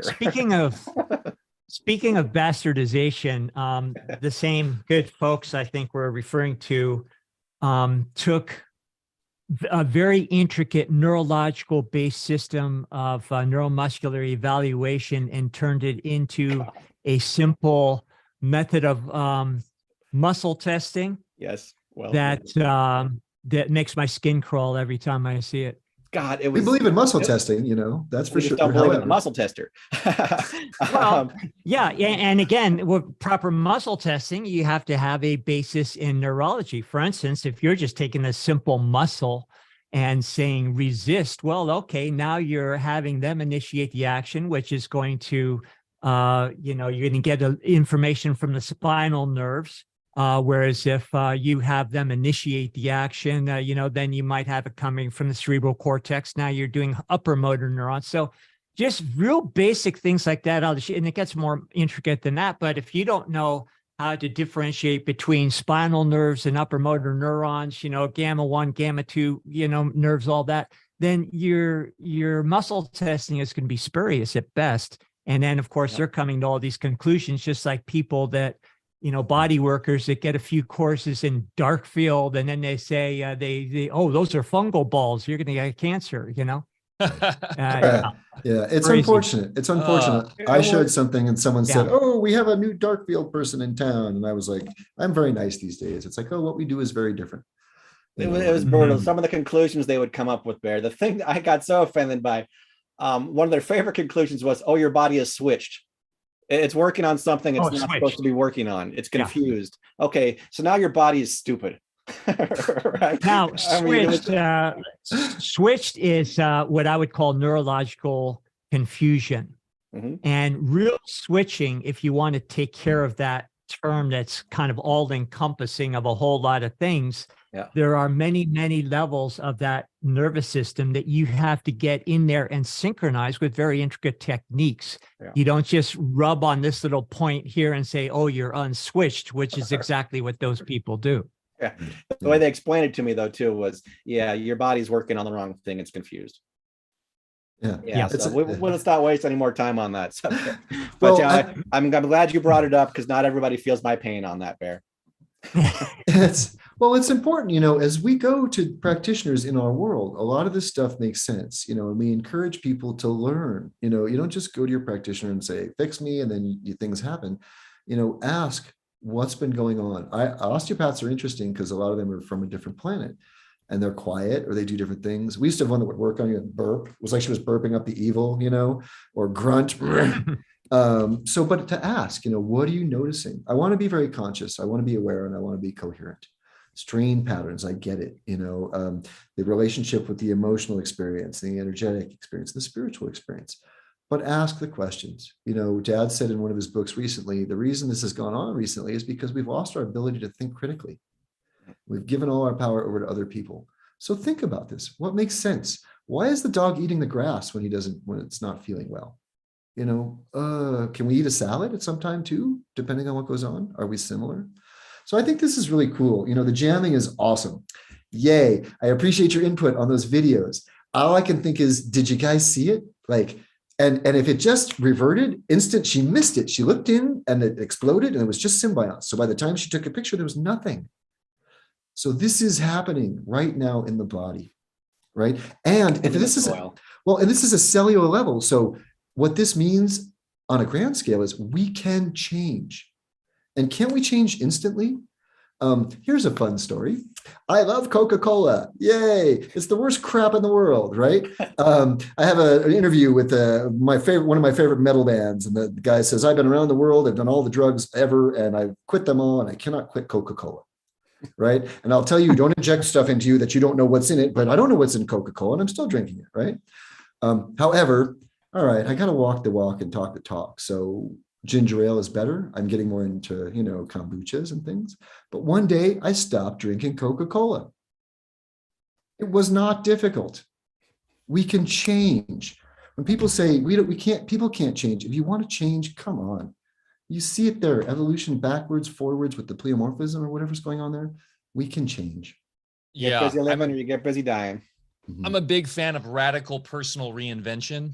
I do it all the time. And it's as we always talk about as hermeticists that we are, as above, so below, as within, as without. Literally, that's how the biology works. That's how we can work. That's how society can work. And so if we extrapolate that out, society can change like that too. Yes. And that's where the pattern disruption comes into play. The farmers talked a lot about pattern disruption. Yes. You change the way you plant each year, because otherwise the environment gets used to that certain type of pattern. So if you don't disrupt the pattern on occasion, stimulate adaptation, then the world, our energy will disrupt our pattern for us. Right. Going, Showing Yeah. people their blood, I think, is one of the more profound experiences you can have with your clients. On first visit, every single time, I not only draw blood, but I'd have them sit there and I'd make them watch it. And then I'd go into a little bit of a lecture about how everything on the screen, I wouldn't get technical, but just explain that these are all sentient beings and they are taking every order from your emotions, from your belief systems. They obey your every wish and command. They are the little people of your universe. You are their God. Start acting responsibly and stop sending all this, all these toxic emotions and things through your body that makes them act out. And it really, hit home with a lot of people. It's just like, wow, those are those little people, and there are my responsibility. And, start acting like a good parent, act Yeah. like a beneficial, like a benign God would act. Yeah, it's your team. They're in there. They're A doing lot it of right times now. I would put an image just up there on the screen for them and I wouldn't say anything, and a lot of times they would cry, or a lot of times they knew exactly what it was. Oh, that's my uterus right there. And this was my abuse pattern. This is what happened back then. So they'll know, Right. but yeah, we got to support those little guys. They're working for us. They're not working against us. Right. Homeostasis. Yes. How about the idea that maybe these sentient beings are going through their own consciousness expansion and just like us, and maybe sometime we'll create even bigger worlds in our own little body that is a universe in and of itself. And maybe those folks that we're looking at the microscope are going to go along for the whole evolutionary ride and become more magnificent themselves. And so maybe become co-creators. Who knows? There should be no limitations on what we and they can do. Us. I'll tell you what, I'm so sick of dealing with airlines. I can't wait till we are teleporting. Yeah, definitely. Yeah. What happened to Freedom Airlines too? We get to get some better stuff going there. Well, and guys, I mean, we've seen things. I see kids regularly read with blindfolds on, like read without their eyes. Okay. So this is happening. The future is so bright and awesome. It's ridiculous. I mean, just acknowledge who you are and how awesome this whole experience is. And yeah, be kind to your symbionts. They are you. And we have met the enemy and he's us. You need to take responsibility. And, and if I eat my crap food and my stomach is bad, I apologize. I do some ho'opono for my stomach, and I eat good for quite a bit. And then I eat some more of that ice cream, it's a balance. What doesn't kill you makes you stronger. You can't be afraid of things. The 5Gs and that stuff, we did experiments. We'll do more with our biofield. My blood was not affected as much putting on the router because I do my Qigong, I do my homework, I get my joy. The best protection from EMF, aside from a metal screen door, which we just did a cool video, is dancing and Qigong and laughing, expanding this biofield, and you're more impervious to what's coming in. And if we can do this, like I would love somehow to do this music and sky thing. And can we get like some type of imagery of the energy happening, with that thing going on, and the music and the vibration and the dancing and the joy? Put your 5G near us. It's not going to affect us as much. No way, shape, or form. This is what we need to do. This is how we're evolving. There's a thing we say at Music and Sky. We've transmuted the 5G into 5D, which is a little silly, but there is a sort of telepathic phenomenon that happens there.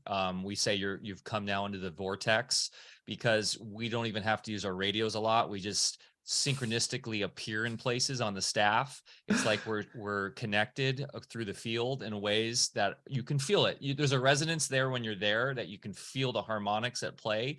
And by the way, 3 of the performers this year are, and one of them, Steve Young, who does audio alchemy workshops, are all 432 hertz producers. So they do everything in just 432 hertz. So when you hear that through the sound system, it's like healing and amazing and harmonic. So you feel it. But yeah, you're so right on that. We need to be able to like take an image of that with Carillion imagery or whatever that's called, or something where we could somehow take that down and show it right in a way that's scientific. That would be really cool. I'll work on that. Pictures worth 1,000 come words. to that one of these days. Yeah. Well, actually, sorry, come to that. You invited me a couple years back and things got weird. I think I'm going to be in the States around that time. So I would love to come to that. Yeah, Um, I will nope. shoot you a message after that. We'll figure it out. Love to have you guys both you guys there and hang out with Bear and I in person. That would be fun. We can have amazing conversations around the fire. Kelly Brogan will be there. Oh, Eileen McCusick is Yeah. there. She's like part of the family now. She came last year and loved it so much. She's like, I'm never missing another one.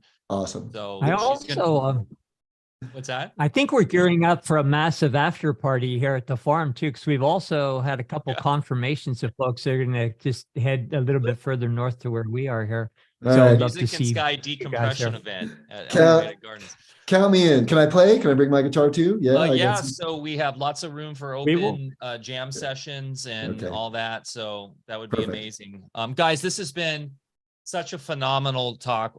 This really just reiterates the need to have the new sort of what would you call it? The new school, like you guys are doing already, but the new university, if you will, of biology or whatever we want to call it, the new science paradigm shift that happens via these conversations on a platform.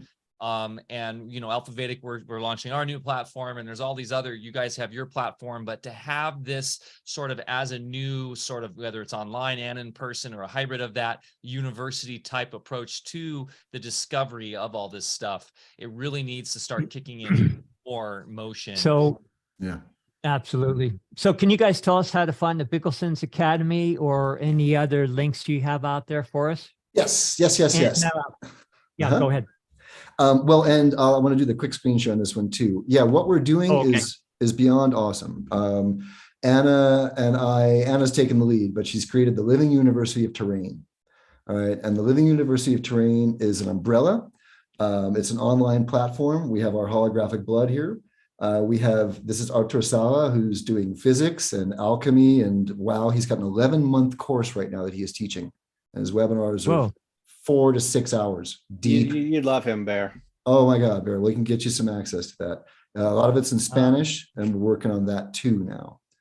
There's Anna's course. She teaches the electrical experience of the body, science. She's a research scientist, okay?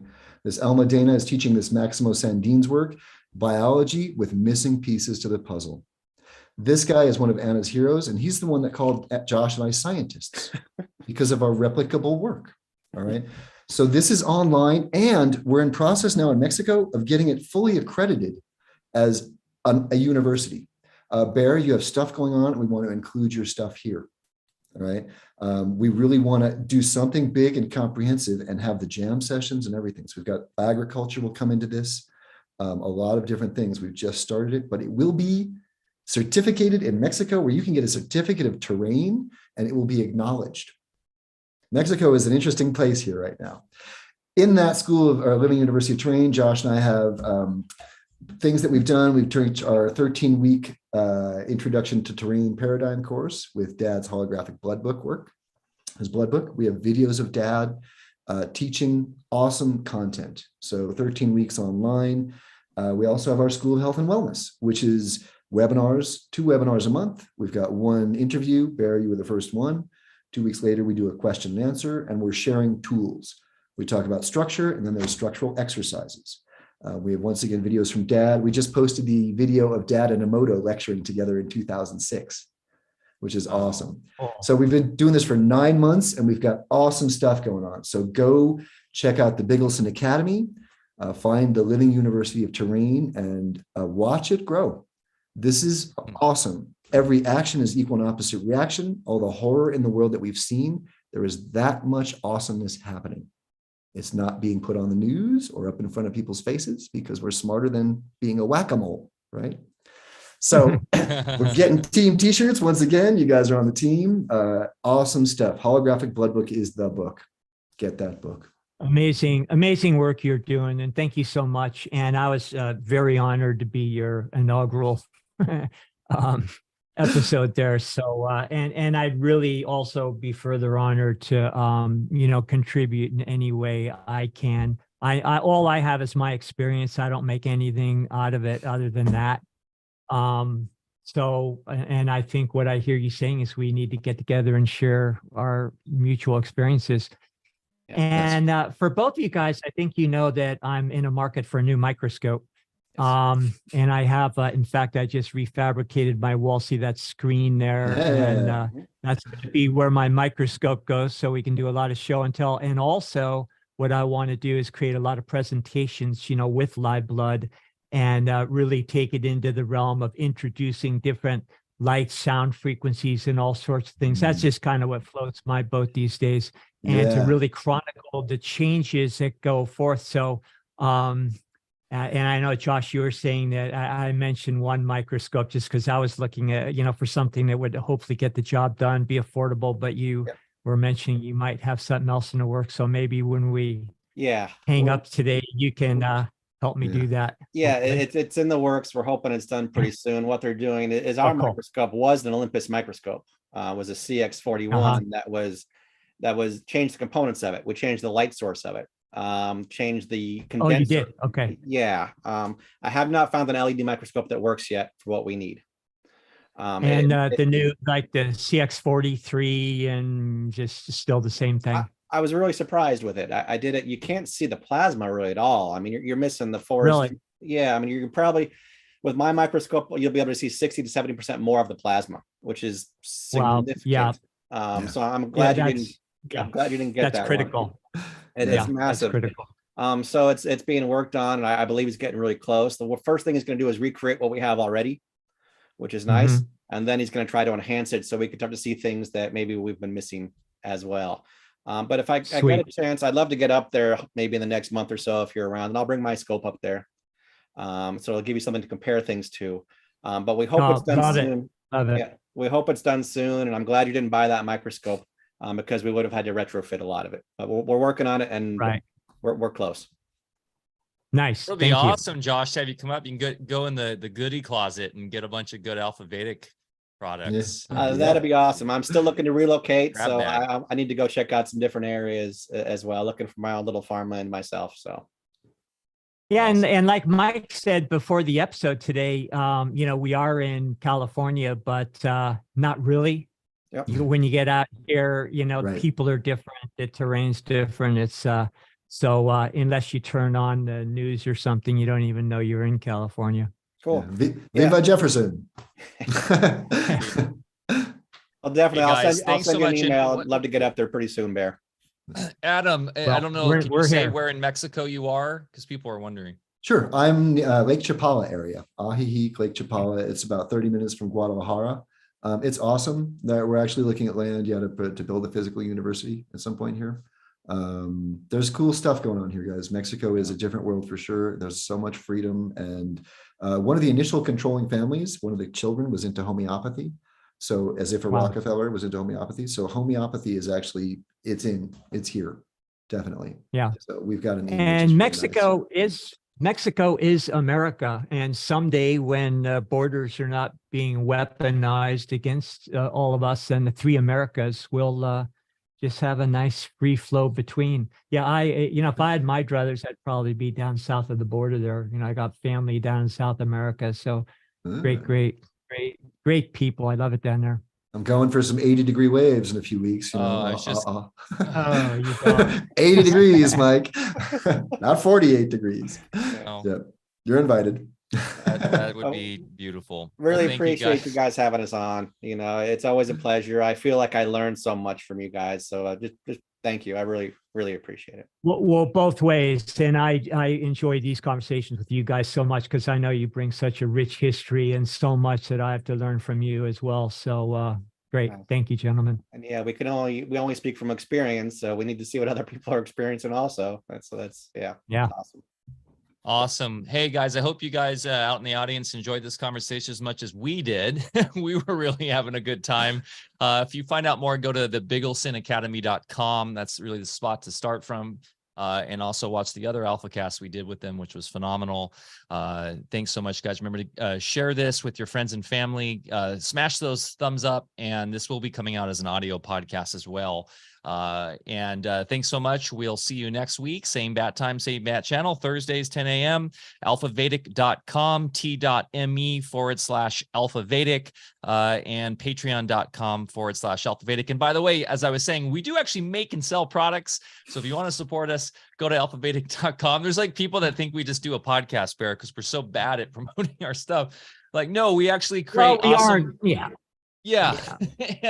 We aren't salesmen, and also our whole business model is actually permaculture to pay for the farm, and then also make it out of stuff that, like you said, Josh, it's not biohacking or nutritional therapy. It's just whole food stuff, whole herb stuff, which can maintain the original waveforms it created in the first place. That's what makes your body tick. Nice. That way nature intended it. Okay, guys, thanks so much. Remember to get outside, get your feet in the dirt, go plant something. Spring's here. Get your seeds going. We'll see you next week. Love you guys. Have a beautiful weekend.